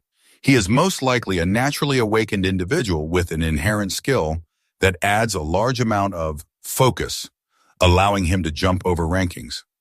There was silence on the other end of the line before a reply came. Yes, sir. He was the only B-rank hunter in Outer Bank X. He held the city's life in his hands. He could do whatever he wanted with nobody batting an eye. The local government could not control him. Nobody else in this city could contend with him. And that is how things will stay. As soon as I got up in the morning, I compiled everything I knew about Cohen Anderson. Besides his unstable attitude, he was the only one in Outer Bank X holding a rank B skill. A few months back, when his team that was made up of rank C hunters took down the boss of Soleil's castle, with half the team wiping, he was lucky enough to receive a rank B skill book. From the bosses rarely drop any skill books or items that are a higher tier than they are, but this chance increases when it is bosses from high-ranking dungeons. A rank C dungeon is filled with hundreds of beasts of that level, along with a huge boss that earns the title of a Titan. These huge bosses are extremely powerful and have the chance of dropping something that is of higher rank than the dungeon itself. Anderson was that lucky. He joined the ranks of B-tiered hunters and took his position at the top of this city. His team never remained the same over the months, with rank C hunters having a high mortality rate from the dangers of Soleil's castle. I would soon be joining them a few days from now. I thought over everything and began moving, hailing a ride, and heading down to Frozen Wasteland for the last time. Since they already know I cleared this, I'll clear it a few more times to raise the fun for a skill I didn't think I would need. I spent around 20 minutes for each run yesterday, and it took me less than 2 hours to clear it multiple times and bring in more than $500,000. I'll only need $400 K to get the skill that I have in mind, though. This time around, I was even more efficient. I entered the dungeon and immolated the huge bear another 3 times, giving me a multitude of cores and 2 skill books that were only worth selling. In less than an hour, I had finished with Frozen Wasteland and went down to the Central Awakens Center to fully start my next phase of plans. The cores and skill books sold for $447,000, and I went towards the skill shop to buy the skill that will allow me to let loose with no reservations. The skill was still behind the thick glass, which I quickly called the person at the front desk and bought. Rank C skill, Camouflage. The skill allowed you to blend into your surroundings and had to be kept active to keep you from being seen. Besides extremely rich perverts, not many people use this skill. I would be relying on it to keep my movements hidden while I do things that go against the norm for many people even now. I wasted no time learning the skill and went out of the Awakens Center. I still had my F-rank license, and it would allow me to get past any gates no matter the rank. The gates and guards placed around the dungeon monoliths were to make sure normal people do not pass through and get themselves killed while trying their luck in the dungeon. Hunters could pass through the gate no matter the rank they held as long as they had a license, as many of the hunters congregating around dungeons wasn't just for the purpose of diving. I called a ride and gave directions to head towards Goblin King's abode. Dungeons get progressively harder as the ranks increase, as can be seen how a rank C dungeon was barely being handled by a B rank hunter surrounded by rank C hunters. The difficulty from E to D hunters being able to notice you fairly easily. If someone were to be keeping tabs on me right now, by 15:16 a.m., 100% sure it would not be a B rank hunter, so my movements from now on would be hidden was also a huge gulf to cross for many, with D rank hunters opting to dive in groups of 10, or C rank hunters forming smaller groups to receive more profit. Rank D dungeons are very profitable, but when you have to split the loot between 10 people, the returns are minimal when looking at the dangers you face. I had the driver stop while we were at the center of downtown, where you could take many paths to get to a lot of dungeons. I found the nearest alley and activated camouflage along with Arcanist's sphere of protection and Arctic armor. Danger sense was still kept active all this time. The ranked camouflage could hide a hunter from anyone of that same rank, with powerful rank B hunters being able to notice you fairly easily. If someone were to be keeping tabs on me right now, I am 100% sure it would not be a B rank hunter, so my movements from now on would be hidden. I stepped out into the middle of the street with cars blazing down and people rushing about. Not a single person was able to see anything, with a few bumping into me and tilting their heads to see exactly what hit them. As soon as I confirmed the usefulness of the skill, I rushed towards the direction of Goblin King's abode and arrived there in 20 minutes. This time around, I didn't bother showing my license and just passed through the man-made gates, the rank D guards on the side being none the wiser. None of the hunters clustered inside even looked my way either, increasing my confidence for the new plans from now on. I then looked up at the huge monolith that shone with a blue hue. This dungeon was regularly cleared by rank C and D hunters, being one of the more profitable dungeons because of the special drop that occasionally comes out. King's Valor. This item was a full body armor that increased your defense by a wide margin while not hindering your speed. As rank C items were extremely rare and mostly hoarded by those diving into the only rank C dungeon, this item was one of the hottest pieces of equipment for hunters. I stopped reminiscing and went towards one of the square doors of the monolith, placing my hand and instantly being transported to Goblin King's abode. Noah. Occupation, Hunter. Vitality, 70. Focus, Strength, 71. Skills, F. Fireball, 98. Heal, 21. E. Arctic Armor, 95. D. Flames of Torment. D. Safeguard, 15. D. Danger Sense, 33. C. Arcanist's Sphere of Protection, 25. C. Camouflage, 3. Equipment, E. Swift Boots. Chapter 10. Goblin King's Abode. The layouts of high-ranking dungeons gradually became more extravagant. In Goblin King's abode, the first floor you were transported into had overgrowths and trees all around. Goblins traveled in groups of 5 and paroled the entire floor. The moment you attacked one, they would alert others with a loud signal and have them all rush to where you were. Parties created to dive into this dungeon had to make sure they had enough damage dealers to take care of at least one of the groups before the other 2 groups rushed in. If your party ever found themselves surrounded by 3 groups of goblins, you had to say your prayers. I looked to the group of goblins that was just alerted in front of me. The goblins had a layer of green scales on them, with their heights reaching up to 3 meters. 4 of them held clubs and maces, with one holding a wooden staff. I began by testing the effectiveness of the rank F. Fireball that had its proficiency almost reach 100, making it on par with E rank skills. The swirling fireball that was even further condensed rushed towards one of the goblins and exploded. The goblin was pushed back a few feet, but quickly got back up like nothing was wrong. Its green scales were only slightly dented. Damn, here I was thinking, fireball might still have some uses in the future. Its fast casting and moving speed would actually be good if I was ever going against things that didn't have such high defenses like monsters, but that wasn't something I was looking forward to. The dashing goblins were almost here though, so I initiated my most offensive skill on hand, Flames of Torment. A line of fire quickly appeared in front of me, moving forward to hit the foremost goblin. There was a second of pause after the impact before a scream rang out as the line of fire pierced from the front. To its back, I made a grasping motion to the pillar of flames and moved my hand to the right. The skill followed my command, acting like a thick rope that moved horizontally and bisected the heads of the two goblins on the right. The remaining two goblins were immediately frightened to see such quick deaths of their friends, and they began dashing back. I wouldn't give them a chance, though, so I moved forward and kept the distance, quickly commanding the skill to coil around the two goblins, burning them to a crisp, ha-ha. This was a method I had begun using after becoming familiar with this skill.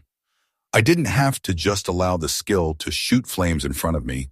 As my proficiency rose, I could more easily control the pillar of flames to not just move forward, diagonally or horizontally. With enough concentration, I could command the skill to act as agile as a rope to suffocate my enemies in flames as soon as I finished them off. Rustling sounds could be heard as another 5 goblins dashed in. I didn't sit still this time around, giving them a cold grin and running towards them, a pillar of flames eerily squirming in front of me. I practiced controlling and moving, flames of torment as I liked, resulting in dying screams from the goblins. Soon enough, there were another 5 burnt monsters on their ground, their bodies still bubbling from the extreme heat. I had already taken 2 groups. There should be 1 more remaining. I didn't wait for them to come and went towards the screams and sounds to the side, taking the last 5 down just as easy as their previous friends. From then on, it was just me rushing down the floors, increasing the proficiency of my now favorite skill. On a few of the floors, I tested the effectiveness of camouflage against monsters, and the results were spectacular. I could sneak in a few meters around them without them noticing a single thing, but if I stayed at that location for just a few seconds or went in any closer to them, then eyes would shift to where I was at. I wasn't sure if it was just sharper senses or a stronger nose that alerted them as you neared, but it was fun running around without being seen. From the 10th floor onward, more goblin archers and mages began appearing, shooting arrows, fireballs, lightning, and frost bolts towards me. I had bow, Arctic armor, and Arcanist's sphere of protection, always active though, causing the arrows to be bounced away from my body and the spells to simply disappear the moment they came in contact with the transparent sphere around me. All they could see was a small being deflecting and absorbing their attacks while he lashed out with a thick pillar of fire that either tightened their bodies to death or blasted their heads apart. Surprising the goblin mages and archers with camouflage was even deadlier, as they can't even cast a single spell before they become lifeless. Adrenaline was coursing through me as I watched these D-rank 3-meter-tall monsters easily fall. But I reminded myself this wasn't what I was aiming for. They were D-rank, they were weak, just like me. I cannot think too highly of myself. Any random millionaire could buy skills just as strong and enough, of course, to easily make someone just as powerful. The change I wanted to make inside of me was to not feel that feeling of cowardice, that feeling of helplessness that I wallowed in for so long. Whatever stood in my way, whether it be human or monster, whether it be the largest titans I will eventually be facing, I wanted to face it head on. Without fear, I reined in my emotions and rushed down the floors even faster. Within an hour and a half, I had rushed down all 29 floors of the dungeon and stood near the last steps of stairs that would take me to the boss room. I realized the pain of normal hunters and why most of them only dived into dungeons once or twice at most a day. Me rushing down while mowing enemies left and right still required me to spend a few minutes on each floor. There being so many floors and monsters, the hunters in a party had to put their lives on the line to kill monsters on each floor while resting to recover their energy and heal up right after. Just going through one dungeon could take them 5 hours or more. Me being able to endlessly cast my skills was such a huge thing that even now I found myself questioning if it was still real. I went down the steps while making sure all defensive skills and even camouflage was active, and I was soon in a huge clearing with a small mountain in the middle. Scratch that, not a mountain, just a very savage-looking goblin that was about 6 meters in size. Its skin was shining a dark black that made it very prominent in this clearing. Holy shit. It held no weapons on its hands, and yet its hands alone seemed enough to smash anything coming near it. This boss was the killer of many hunters, its large size and strength quickly weeding out inexperienced hunters from knowledgeable ones.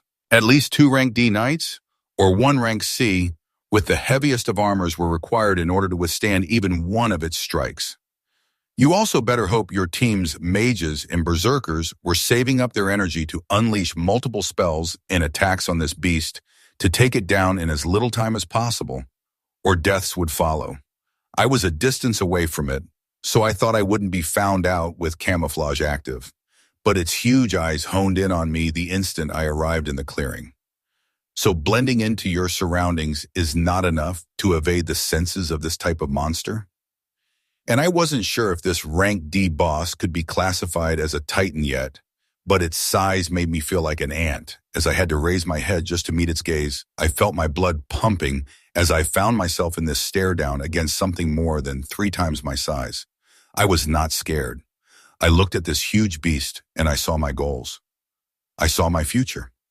I slowly began walking, and my walk gradually changed into a run. The beast stood still, not making a single sound. A smile broke out on my face as unrestrained laughter could be heard.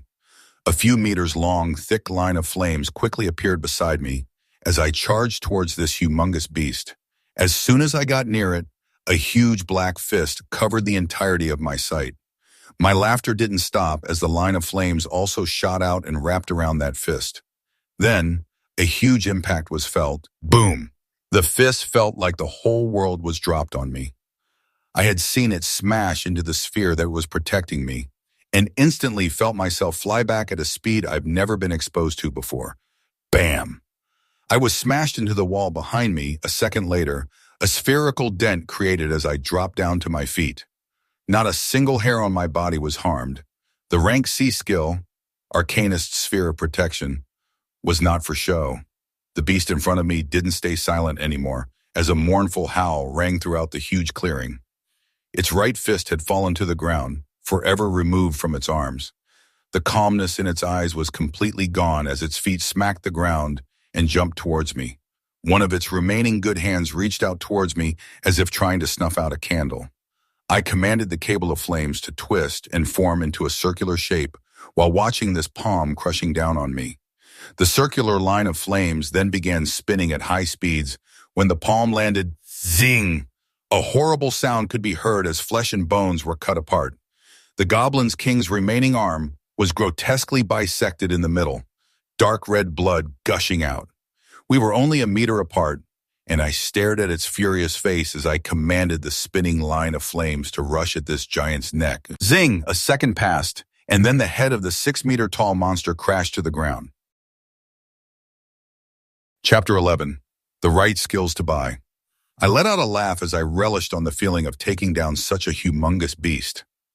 I was even happier from learning how to better use your skills as your proficiency rose. Flames of Torment shot out a line of flames in front of me when I first casted it, but as I gradually kept on using it, new ways to manipulate it came to light. From being able to move the line of flames in the direction I wanted to twisting the thick flames like a rope, to now connecting their ends and adding a spin to it, making them even deadlier. This made me look forward to learning and improving higher-ranking skills as time passed. I continued thinking while observing the headless giant before I gathered the things that dropped. Aside from the cores, there was also a rank D skill book. Ice shards drop sharp shards of ice at a specific location. This skill book was in fairly high demand and could be sold for a decent amount of money. It didn't fit with the current me, and I wouldn't be learning it as my goal now is to focus on obtaining an offensive rank skill. Along with that, I wanted to buy other skills like Arcanist's Sphere of Protection, Arctic Armor, and Danger Sense that could be activated, and on my case become passive skills that only end after I command it. This was my next phase of plans, skills that I could turn on and keep on without them requiring any more thought from me. If I can collect a multitude of support and defensive skills that provide a variety of effects and layer them on top of each other, just the thought of it kept my blood pumping.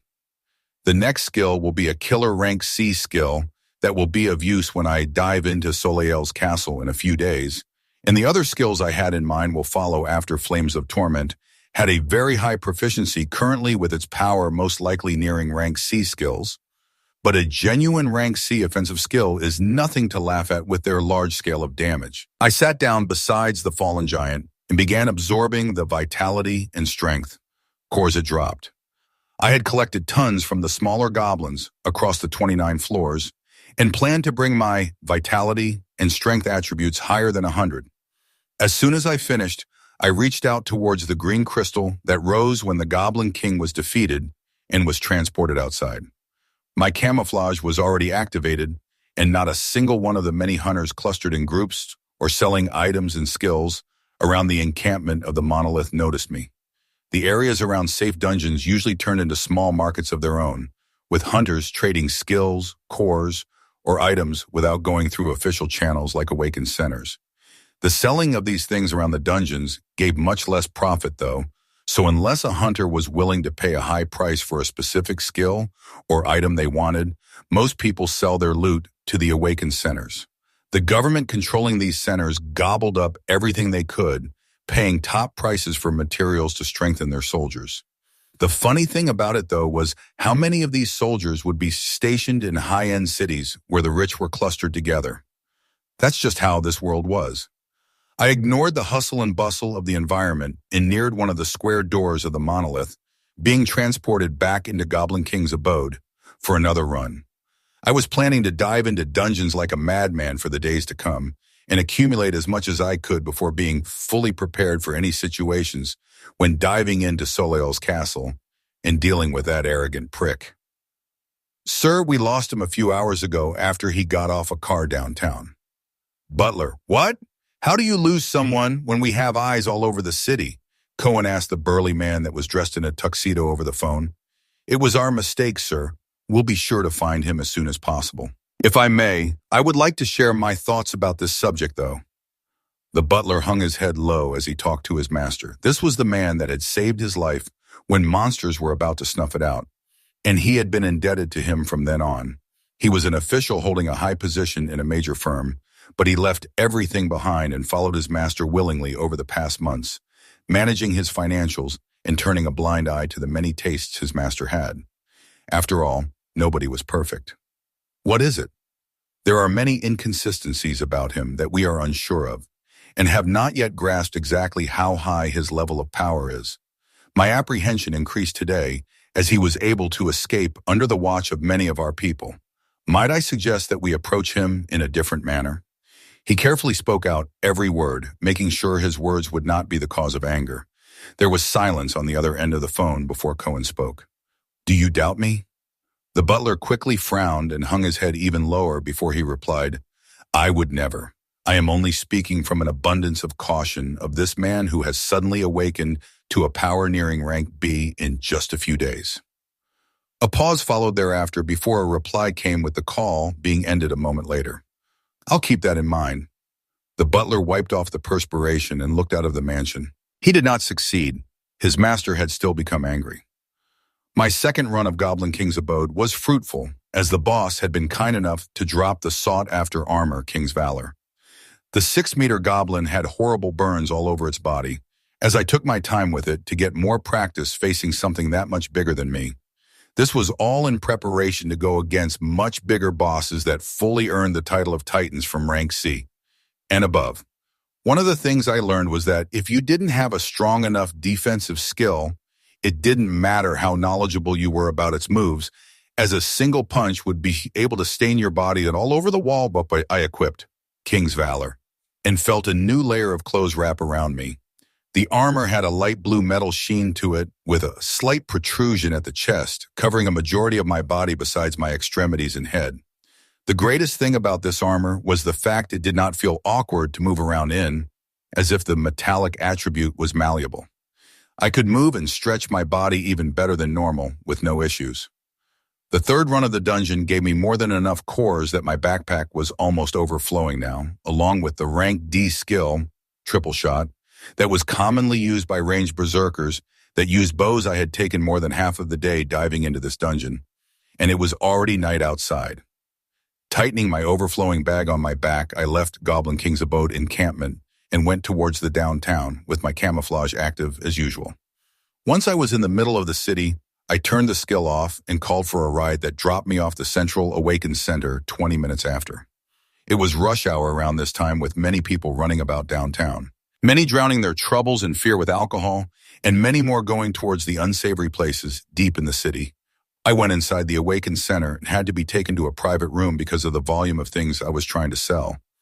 A fat-looking middle-aged man replaced the gorgeous woman that was talking to me and quickly handled the transaction, taking all of my remaining cores and skills from Goblin King's abode and offering to deposit $1.6 million into my account.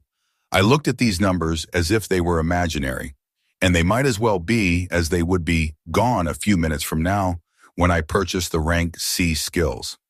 I became a high-profile client in the man's eyes as he asked me if there was anything else I needed before completing the transaction, and I told him the names of the skills I wanted. A few minutes later, 3 rank C skill books were situated at the table next to us, and only 100K was deposited in my bank account. Chapter 12. Just the beginning, the new rank. C skills I had bought were explosive rune upon physical contact with your enemy. Brand them with a chaotic rune that will explode on your command. Aura of haste. An aura that increases movement speed, attack speed, and cast speed envelops you. And life essence. Gain increased vitality, plus 30, and regeneration at a great cost. These skills correctly fit with the direction I was going towards. Multiple skills that can remain active for me at all times along with my first offensive rank, C skill. Explosive Rune was a boss killer that mages wanted in their arsenal because of its significant damage. The only problem is that it drained the entirety of a rank C's energy, and they had to come in contact with the boss to initiate it. The mage hunters had to make sure that they had full energy before the boss fight and that there was a competent enough knight distracting the boss. Otherwise, the moment they get near themselves, they'll get squashed. Once the rune was placed on the boss, half of the fight was done, as it dealt such a significant amount of damage that it could even outright kill a rank D boss if the rune was placed in a critical location or maim a rank C boss. The problem was, no mage ever dared get near a rank C boss unless they were wishing for death. With my overlapping defensive skills and the ever so increasing active skills, I should have no problem using explosive rune to its full potential. After the sale was finished, the joyful man's face jiggled as he said, "Here is my card. Give me a call or text whenever you're coming down, and I'll be sure to receive you to the best of my abilities." I nodded to the man that had a full smile on his face and left the Awakens Center. As soon as I was out, I blended into the rushing people and activated camouflage once more. The nearest hunter lodging was not too far away from the Awakens Center, and I got there in under 10 minutes. I quickly received the keys to one of their luxurious rooms and found myself in a room similar to the one I stayed in before I placed my bag down on the bed and eagerly began looking at my new skills. Explosive Rune would have to wait to be tested later, but as soon as I activated Aura of Haste and Life Essence, a red and green color began appearing on my body. The colors would come and fade a moment later, being fairly transparent and only visible if you were to really focus. I felt my body become visibly lighter and saw a plus 30 bonus appear on my vitality attribute. Haha, as long as I found these skills like these and layered them on my body, would I have anything to worry about? I shook myself out of my reverie and ordered room service, this time getting 2 plates of a very huge lobster. I went over my day and thought about what I would be doing tomorrow while enjoying the supple texture of the crustaceans. This was a habit I was planning on developing regularly, to think back to what I did today, along with any mistakes I made, and how to improve in the future. I went to sleep soon after as I was dead tired. Anderson was holding a drink as he overlooked the city atop his mansion. The thing on his mind was the newly awakened hunter he couldn't seem to keep a track of. He knew all of the hunters that were C rank or near it in the city, and he made sure to introduce himself whenever new ones appeared. They were quickly reined in and called upon whenever his team lost a member while diving in Soleil's castle. None of them could deny his words. So why was it that this new one pissed him off so much? Anderson thought back to that pathetic apartment and realized it was his eyes. Eyes that seemed unyielding, that seemed to say he wasn't afraid. Ha! How could he not be afraid? Whatever inherent skill he awakened, does he really think he could look at me with an expression like that? I held the paramount skill, giant strength, which allowed me to stand toe-to-toe against a C-rank titan. Who are you compared to a boss I killed every week? The one person he usually listened to in this city had also told him to be cautious because of the many unknowns. But it only furthered his distaste towards the hunter. No matter, I will see exactly what gave someone like you the confidence to look at me with such a gaze. Cohen Anderson. Occupation, hunter. Vitality, 188. Focus, 163. Strength, 195. Skills, F lightning strike, 41. F shield, 33. E strengthening, 41. D minor regeneration, 43. D quick speed, 42. D harden, 38. D blade edge, 45. D danger sense, 31. C aura blade, 49. C regeneration, 23. C heal, 33. C life essence, 25. C blast, 19. C blade of lightning, 55. B giant of strength, inherent wrathful. Equipments: C igneous sword. C igneous armor. C ring of storage. C fiery boots. Early morning the next day, I was already up and heading towards Goblin King's abode. Tomorrow would be the day when I would head down to Soleil's castle with some of the highest rankers in the city, so I had to use my time as efficiently as possible today. The first task was to rush through the dungeon in under an hour and a half, as I was aiming to dive in at least 5 times. With this in mind, I bought a specialized hunter bag that was woven with materials meant to stretch. The bag had straps that tightly hugged your body so that a strong hunter could move without any issues. This was a poor hunter's item, as the truly rich ones had purchased equipment that allowed them to store whatever they wanted in a large space. I put this item off for now, as it would have taken a majority of my funds, and my goal was obtaining more skills currently. I repeated the same process as yesterday and arrived at the monolith at 7 p.m. It was a fairly cloudy morning and still early, so there were significantly fewer hunters around. Some had already set up shop with their skill books and cores, others meeting up and forming parties while getting to know one another, still activating camouflage. I entered the dungeon and appeared on the clearing filled with trees once more. This time, though, besides the skills I originally had, I had added Aura of Haste and Life Essence. I ran towards the first group of goblins that I could see and rushed up to them while I was still hidden. They were alerted the moment I came near them, but that didn't stop me from reaching my hand out and placing it on each of them while they were still disorganized. With my increased speed from Aura of Haste, I could do this much without an issue. I then pulled back a few feet away and watched as black tattooish circles spread to cover 1/3 of their bodies.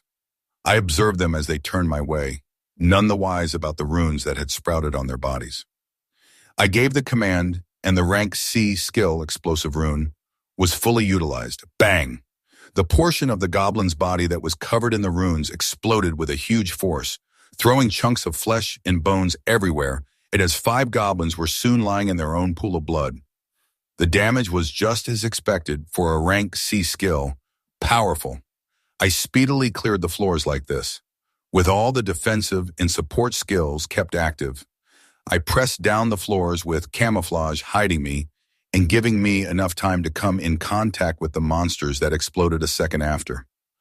Some floors I still used, Flames and Torment, and kept on experimenting with it as its proficiency continued to rise.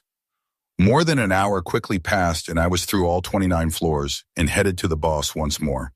The 6-meter-tall Goblin King looked as ruthless as always and noticed me as soon as I came down, even though I was hidden.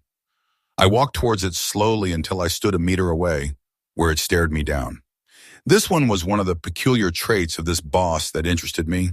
When the fight began, it was always so calm, as if it was measuring me up. During the fight, though, it would go completely berserk. It was still a monster, though, and threw a fist down at me a second later. I raised my small hand to match this fist as my palm was open to receive it. Pah! A sound like that of the loudest slap resounded as the Arcanist's sphere of protection absorbed all the damage and the ground beneath me cracked. The arm of the Goblin King rapidly had a runic tattoo spreading on it, and the boss quickly felt something wrong as it grabbed its skin and tried to rip it off. Boom! A deafening explosion rang out as its entire arm blew apart, and it let out a thundering howl. The enraged king reacted fast, throwing another fist with its remaining arm, only for the same thing to repeat. I was standing at the same location, the ground around me full of cracks, as if an earthquake occurred. I had sunk a few inches into the ground as I calmly looked up at the Goblin King that was missing both of its arms. Rah!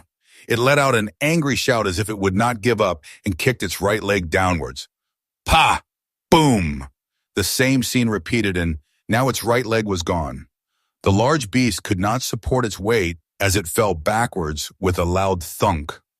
Loud breathing could be heard as its entire face was twisted in pain. I climbed out of the small hole I had been repeatedly kicked in and jumped up on top of the body of the beast, landing on its square abdominal muscles and traveling forward to its face. I looked down at it as it could not move or do much of anything else.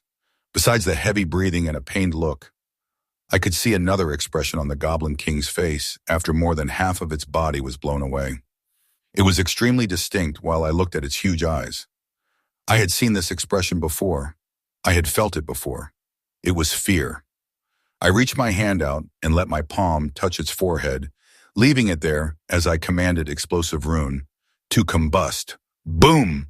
Another deafening explosion rang out in the clearing before silence ensued. Arcanist's sphere of protection and Arctic's armor didn't allow even a single stone or meat to land on my body, negating the force of the explosion as if it was nothing. Chapter 13, Preparations Done. The feeling of dominating such a huge being from the beginning to the end was exhilarating, to say the least, and a testament of just how far and fast I can grow. The first run of Goblin King's Abode gave out an abundant amount of cores in an item called Goblin Sword. I did not need the sword, so this would be one of the items that I would be selling later. I continued on and dived into the dungeon once more.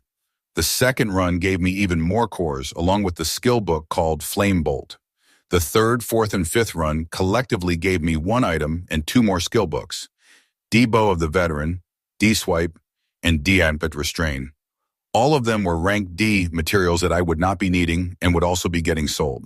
Throughout the dungeon runs, I made sure to use Flames of Torment, along with my main skill of explosive runes that beautifully took down the monsters.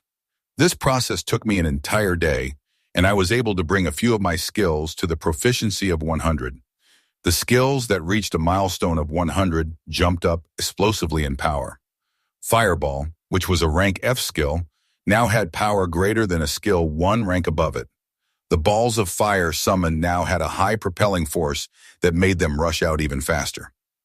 Arctic armor even more comfortably hugged my body when it reached 100. An extra layer of ice appearing that further increased my defense, and also making me look like some knight you would find roaming the coldest Arctic wastelands. This marked the end of my dive for the day, as I had been diving for the past 10 hours, and it was already in the evening. I left the dungeon, camouflaged as usual, and went downtown where I once again called for a ride and went all the way down to the Awakens Center. In the Awakens Center, I had given a text to the fat salesman beforehand, and he was able to meet me and bring me to the private room the minute that I arrived. I entered the room and emptied my huge bag that held many cores, skill books, and items. After counting everything, the total came out to 2.8 million. I once again gave a list of the things that I was looking for, and they were quickly brought to me, reducing the money I would have taken all the way down to $500 K. I would have loved to spend the rest of it, but I couldn't find any more applicable defensive or support skills that fit the criteria I set for myself in the Awakened Center. I would soon have to branch out to find more fitting skills. I had bought 3 more skills in one item, all of them being rank C. The first was a movement type skill that I had been looking forward to called Whirlwind. The second was another support type skill that was called Increased Penetration. The third skill was a life-preserving skill called Regeneration. The item that I bought last was a simple ring of storage, which many high-ranking hunters found themselves buying. It took away the hassle of carrying around the skill books and items and cores that were collected over the course of the day. as soon as I finished my business. I gave my thanks to the salesman and left the Awakens Center, blending in and using camouflage as soon as I was out and headed towards the Hunter Lounge. The process was quick as usual, and I grabbed the room fairly quickly. I was finally able to relax and absorb the cores that I kept behind. The plan was to reach the maximum that I could while using rank D cores. I then learned the skills and placed the storage ring on my hands, using my energy to feel the wide space inside of it. It was a large enough space for two people to be squeezed in. The increased penetration skill allowed me to deal more damage and further ignore the defenses from my enemies when I had it active. It was a much-used skill by mages and berserkers to deal finishing blows on bosses, and the regeneration skill was as simple as that. If I ever somehow took a large amount of damage, then I could easily cast the regeneration skill to begin healing without losing too much of my health. The movement type skill that was called Whirlwind would allow me to dash forward and close the distance to my enemies at a very fast speed. This would be good for surprise attacks or evading very dangerous shots.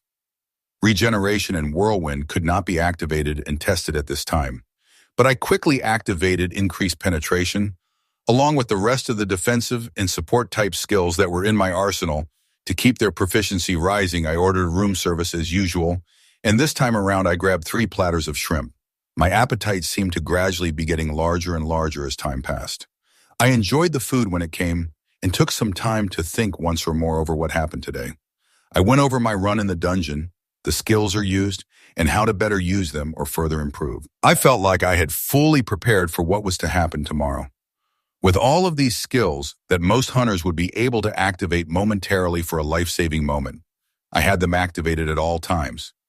Even knowing how huge the gap was in strength between rank D and C dungeons, seeing how easily I had been taking down the 6-meter goblin of Goblin King's abode, gave me confidence for the officially titled Titan of Soliel's castle. Early morning the next day I woke up, grabbed a shower, and had some breakfast at the diner area of the hotel.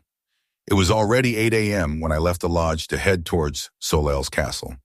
This dungeon was renowned as the hardest dungeon in our city. It was a dungeon that many people died in until a specialized team was born to clear it. The dungeon always bordered in the high-risk zone. There was no encampment around the dungeon, as usual, with many people setting up their shops and stalls quite a distance away. In the case of any dungeon break happening, people wanted the chance to at least be able to run away from the onslaught of beasts. The huge monolith was colored in a dark shade of orange, pulsating at a few seconds. The only road leading to it was blocked by military trucks and cars, making sure the civilians never neared this area. I didn't bother even showing my license and just passed through the guard point using my camouflage skill.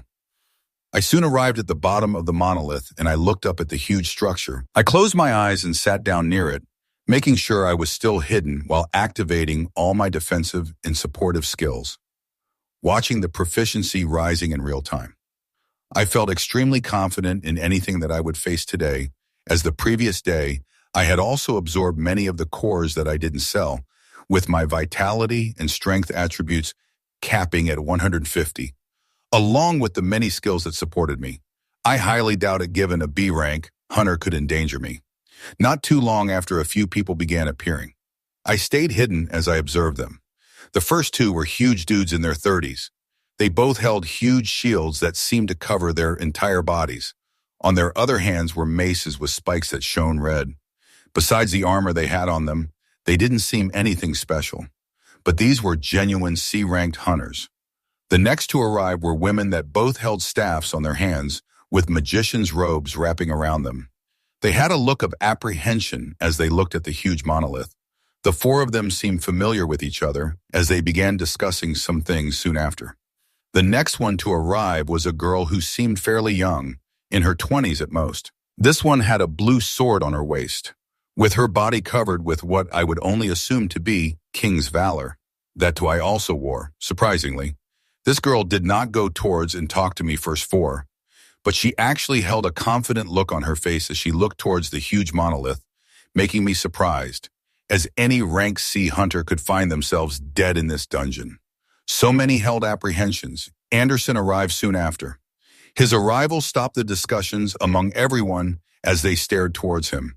His eyes glazed over the 5 people, and then soon turned into piercing eyes that came to my location. I calmly deactivated the defensive and support skills and then turned off. Camouflage surprise gasps came out of the rank C hunters as none of them were able to notice me.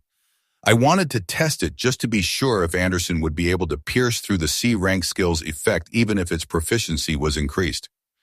Maybe I had to wait until it neared 100 for it to have a complete effect on rank B hunters. While Anderson's piercing gaze did not leave my sight, he walked over and said, "You really have such an excessive amount of energy that you would waste it on hiding this early this morning?" His tone sounded very calm, but his words dripped with disdain. I replied back, "Nothing to worry about. I was only testing the strength of the people I would be leaving my life to today."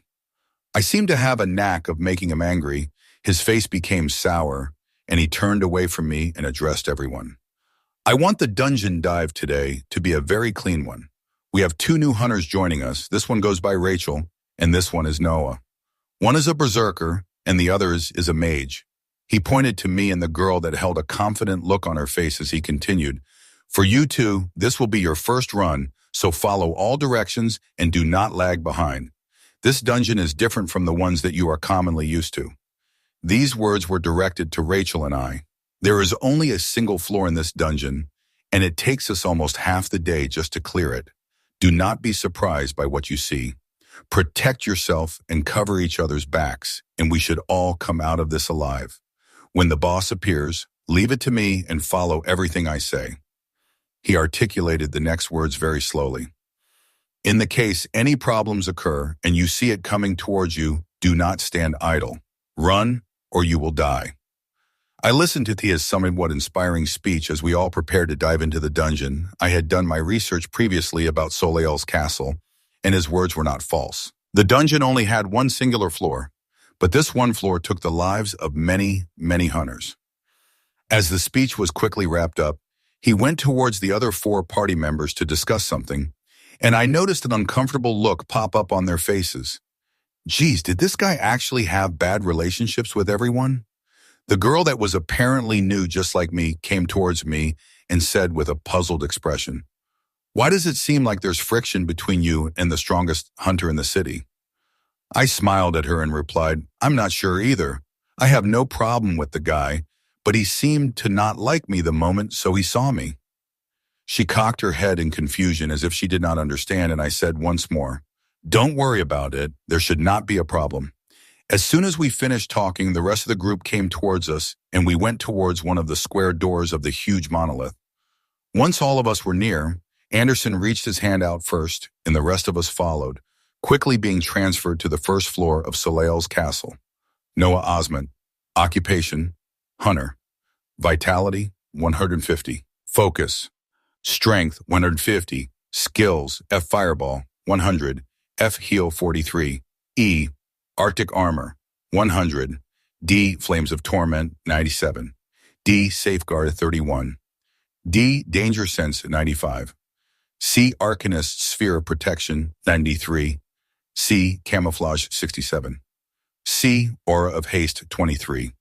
C. Explosive Rune, 33. C. Life Essence, 22. C. Increased Penetration, 13. C. Regeneration, 1. C. Whirlwind, 1. Equipment, E. Swift Boots, D. King's Valor, C. Ring of Storage. Oh. Chapter 4. Soleil's Castle. It was not correct to even call this a floor of a dungeon, as it seemed like a world by itself. There was a huge expanse of trees all around us, and on the horizon, a humongous castle was apparent. This was Soleil's castle. The castle was built in a medieval style and had a grand look that imposed itself on all that looked towards it. This castle housed more than 100 C-ranked monsters and a humongous titan that we would soon be facing. Anderson began talking as we made our way towards the castle. "When that door opens, we will be facing 10 C-rank monsters. They are made up of extremely tough stone-like materials that need a very damaging skill to break. We will have to break through multiple rooms that hold these statue-like monsters in order to reach the boss in the main hall of the castle. I'll be covering Dina and Stacy." He pointed to the 2 women that were covered in robes.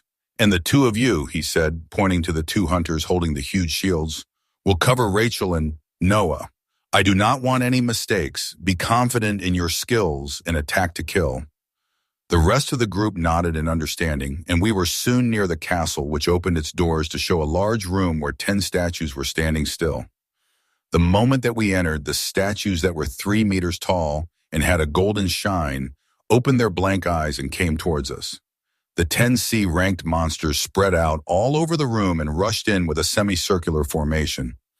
Anderson dashed in first with the 2 mages following not far behind him, heading towards the right, already casting their spells. The 2 tanks nodded at me and Rachel and went towards the other side, quickly colliding with the huge statues. Everyone here was fairly knowledgeable, so skills quickly went off and flew towards the statues in sparkling shades of colors. I cast Flames of Torment and formed it into a circular disc that I threw at one of the statues. Instantly smashing the head, Rachel, the berserker that was standing by my side, instantly disappeared and drew the sword she had on her waist, which was now showing a dark red color that instantly went to split apart another statue. On Anderson's side, I don't know exactly how he did it, but 3 of the statues were already broken and lying on the ground as shattered stones. The mages behind him had both cast a spell that quickly formed a dark thundercloud that spewed down light, which struck down on the heads of the remaining 2 statues and took them down as well. On our side, we had 3 statues still alive as the tanks were holding them off, knocking them back with their shields as they neared. Rachel stood at a distance and then slashed her sword horizontally. The sword let out a blinding light that struck and destroyed 2 statues, quickly giving more breathing room for the 2 tanks. I controlled Flames of Torment and quickly smashed the head of the remaining statue.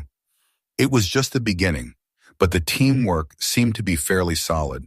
This was only the first room that we had to pass in this castle before we even came close to the huge titan that would be facing. After the room was cleared, everyone besides Anderson sat down and closed their eyes, most likely recovering their energy. I followed their lead and acted as if I had also spent a significant amount of energy to cast Flames of Torment repeatedly. During this time, I activated skills that did not show on my body, as I was pretty sure a significant amount of time in this dungeon would be the recovery time between the castle rooms. I activated Aura of Haste along with Life Essence, which shone 2 colors on my body that soon faded. I also cast Regeneration even though I had no injuries, just to test its effects. A feeling like I had just received the best massage flowed over me as the tension in my body was quickly released. This was probably the last possible use anyone thought this high-ranked skill that required a high cost of energy would be used for. I was surprised at its effect, as I had never been injured and didn't plan to be anytime in the future. Safety first. After about 10 minutes, most of the group had gotten up and we were ready to move on to the next room. This one held an extra statue, bringing the numbers up to 11. The same strategy repeated. I observed Anderson using a skill this time around, as he swung his sword and an arc of lightning flew out, smashing onto and destroying 3 statues right away. His rank was not for show. The mages by his side cast the same skill that blasted down lightning, quickly taking other statues down as well. The teamwork was becoming even smoother for our group, as the 2 tanks in front of us stopped any statues from getting near us, while Rachel moved in and out with her sword, occasionally throwing a curved blade of light that smashed onto the statues. I kept the Flames of Torment versatile, as it shifted from a rapidly spinning disc of flames to a tight cable that wrapped around the statue's head until it exploded. The tanks occasionally had lights shining on them or transparent shields appearing whenever they were taking hits from the statues, always making sure to stand their ground and not be pushed back. After we cleared about 5 rooms and we were resting again, Rachel approached me and spoke. Your handling of skills seems to be very precise, but I've never heard of you since I came to Outer Bank X. Did you also recently move into the city? I gave a smile as I replied, No, I have been here all this time. I just awakened recently. This was information that anyone could easily dig up on me if they put the time in, so I wasn't worried about sharing it. She seemed surprised and asked, Really? Then you must have awakened a fairly powerful inherent skill. I gave a smile and I didn't reply. A few hours slowly passed like this. We were clearing many of the rooms in the castle to move forward, with the numbers of the statues increasing by a 1 after each room in our 10th room. We're facing 19 statues, which made things much harder. A few of the statues broke away from the defense of the two tanks with a huge shield and ran toward me. I acted quickly to cast Flames of Torment and swung the line of flames as if it was a huge baseball bat to push them away. Rachel dashed back a few seconds later to finish them off. There were a few injuries, but no casualties. On Anderson's side, he protected the mages fairly well, while moving in and out and pushing back any statues who were trying to break through. The rooms after this kept a constant number of 20 of these stone statues, taking a significant amount of time to clear, while trying to prevent injuries as much as possible for the coming boss fight. After we cleared the 19th room, serious expressions arose on Anderson and his original party members' faces. The path out of this room led to a large hallway that had a golden door at the end of it. We would now be facing the boss of Soleil's castle. This boss was somewhat special, though, as he would not be alone. He had 10 of these statues standing guards around him. This was the point in time where many people failed if there wasn't a powerful enough person to hold the boss back, as other members quickly took down the guards and then joined in to help the top hunter quickly finish off the boss. Anderson called everyone together and gave me a piercing look, as usual. I had been getting that look every time he observed the fights throughout the past few hours. I've been hiding literally almost all of my skills, only using Flames of Torment to destroy the statues that came our way, so I shouldn't have given anything away. He seemed to become less angry at me as time went and just adopted the disdainful expression more and more. I didn't bother with it, as it was always good to be underestimated and not be on guard against. He began speaking when we came close. I will be holding the boss back and make sure that it doesn't break free. The rest of you need to take down its 10 guards as soon as possible and then reinforce me. He turned to the two tanks and continued, "You guys need to do your best to protect the mages and Rachel. Make sure that nobody gets heavily injured, as we all need to be in our prime to take down the boss." The tanks nodded their heads while the rest of us prepared for the fight. I was looking forward to meeting this titan of a boss that had taken down many hunters. As soon as everyone had their energy recovered, we went towards the huge door and stepped into the boss room. Chapter 15, Soleil's Castle 2. Anderson observed the people behind him before he opened the door towards the boss room. Almost all of them had faces that showed their dependence on him, because they knew their lives were in his hands the moment that they entered this room. But as usual, there was one person, one face that seemed to be overly calm with nothing to worry about. Anderson let out a vicious smile before opening the door and heading inside the boss room. He would show them all today what strength really is, what power really is. In the face of strength, everything else has to bow down. The inside of the gigantic room held a huge statue that was reaching almost 10 meters tall. They seemed like ants compared to something this huge, but Anderson had a confident expression on his face. He had done this multiple times in the span of a few months. Not a single time had he died. A few others had died, of course, but that was out of their negligence. You had to be strong in order to avoid death. Surrounding a huge titan were its 10 guards, who seemed just as imposing but only 4 meters tall, and they were still double the size of the hunters that were about to face them. Anderson pulled out his sword as he began walking towards the huge statue that did not in any way take him into account.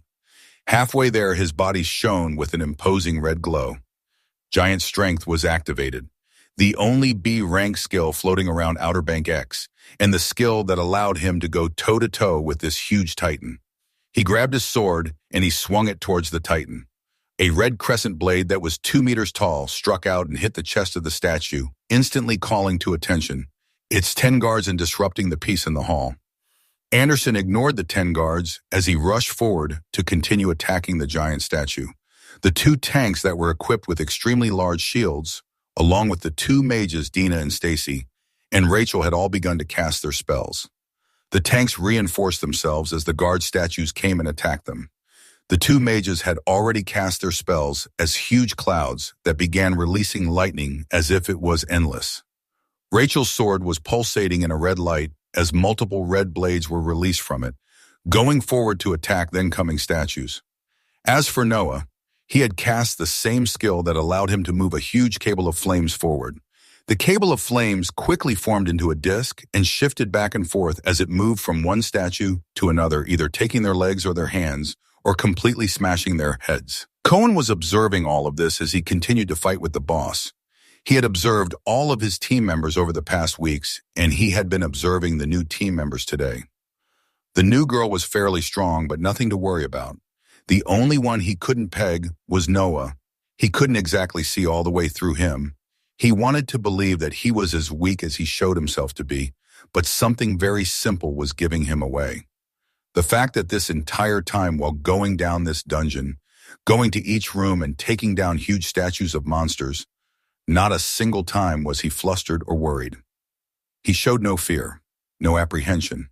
To Cohen, this meant that this person is hiding more power, but he was not showing it. He wanted to see the extent of this guy's power.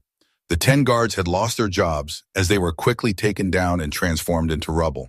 The rest of the team soon came to reinforce Cohen in his fight against the 10-meter monster. As soon as the tanks came in, Cohen moved back to get a breather. The two tanks worked together to deflect the punches that were barreling down as the mages cast their specialty spell, and more dark clouds formed overhead with lightning striking down, chipping at the huge body of the Titan. Blade edges were coming out of Rachel's sword as she continued to release the red crescent, blinding lights. Noah's skill was more straightforward, where his rapidly spinning disc of flames had been barring itself onto the knees of the huge beast, trying to quickly cut off its legs and make it lose mobility. He would not succeed, though, as the Titan was quickly enraged by the continuing damage that it was taking, and the fact that none of the ants that were dealing it damage were taken care of. Ooh! A loud roar resounded from the Titan as Cohen yelled, "Take cover!"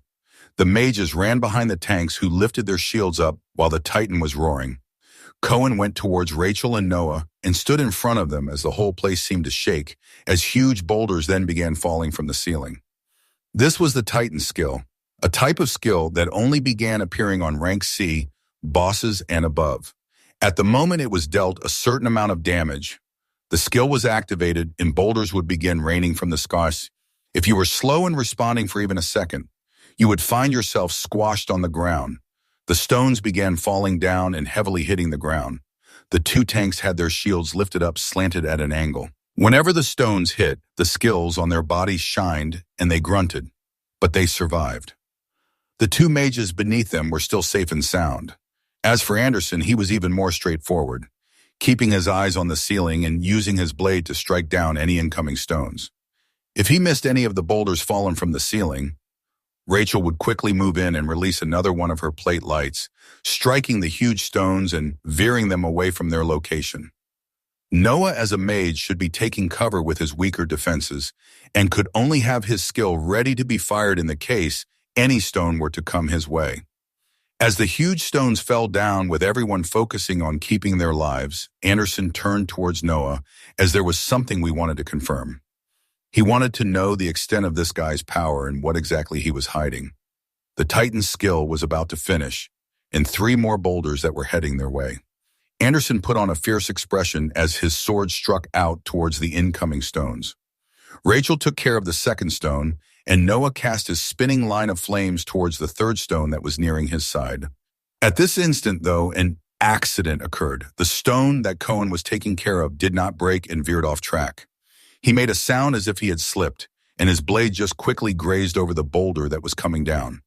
The boulder that was now coincidentally heading towards the mage beside him, Noah returned his face up in the direction of the boulder with a surprised face as it quickly struck him. Pah! The sound caused the party members' faces to turn ashen.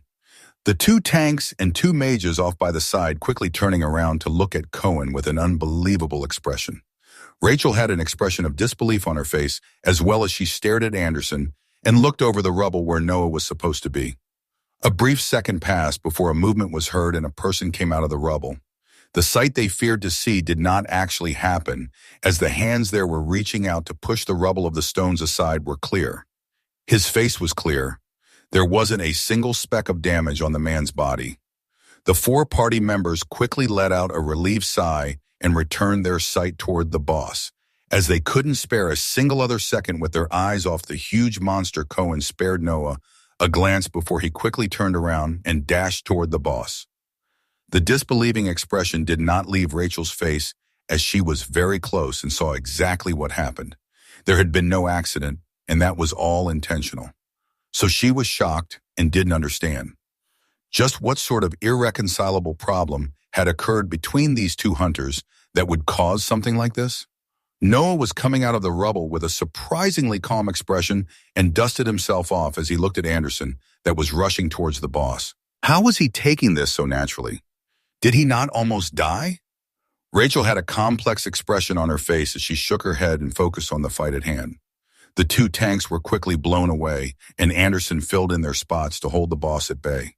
The thunderclouds from the mages were above them again, constant streaks of lightning striking down on the body of the Titan. Rachel held her blade behind her as a blinding light was becoming more and more apparent on her sword. This continued on for 10 seconds before she released the blade of light that was not more than 2 meters long towards the leg of the boss. Noah was not far behind, quickly throwing his signature disc of flames towards the same location he was attacking before. With this teamwork, it didn't take long for one of the legs of the huge statue to start cracking before it could not support its entire weight. Its left leg had shattered from the constant damage that was being dealt. Its upper body had huge dents and scratches from the lightning that was falling down and the blade attacks that Anderson kept sending its way. The huge Titan quickly fell on its knees, its hands smacking on the ground and sending a shockwave that disoriented the party members. The two mages were quickly knocked back from the blast as the tanks were not there in time to prevent the blast from reaching them. Rachel and Anderson seemed fairly okay, and surprisingly so was Noah. The Titan guided its right hand that had fallen down, formed a huge fist, and swiped towards the puny ants around it. This attack would take out all the party members if it was not stopped. Cohen had his face in a twisted expression as he began to feed more anger to bubble inside of him. This was good. This was what he wanted. The angrier he was, the stronger he became. That was the inherent skill that he awakened. Wrathful. It fed on his anger. The angrier he got, the more energy he had, the more power he had, and the more destructive he became. He wanted to show these people just what true strength was. He reactivated his highest skill that took most of his energy as his anger kept on rising. Giant's strength was activated once more. A dark, baleful energy was permeating from his body as he grabbed his sword and rushed towards the incoming fist. Boom! A resounding sound was heard as the fist was stopped on its tracks, causing the Titan to scream once more. Anderson kept the momentum going, using his increased anger as a source of fuel, and propelled himself towards the face of the 10-meter monster that was now crouching down. The red energy released from his body mixed with the lightning that began appearing on his blade. Blade of Lightning was activated, its color quickly becoming tinged red and forcefully smacking on the head of the kneeling Titan. Boom! After the sound that almost ruptured the hunter's eardrums disappeared, half the head of the boss went with it. The Titan breathed its last as its huge body crumbled to the ground, the force holding it together thoroughly gone. Cohen Anderson stood atop the rubble, releasing a pulsating red light. He looked down at the hunters, staring at him as his blade released the last sparks of lightning. This was strength. This was the power that allowed him to do whatever he wanted. This was what he wanted these hunters to have ingrained in their minds.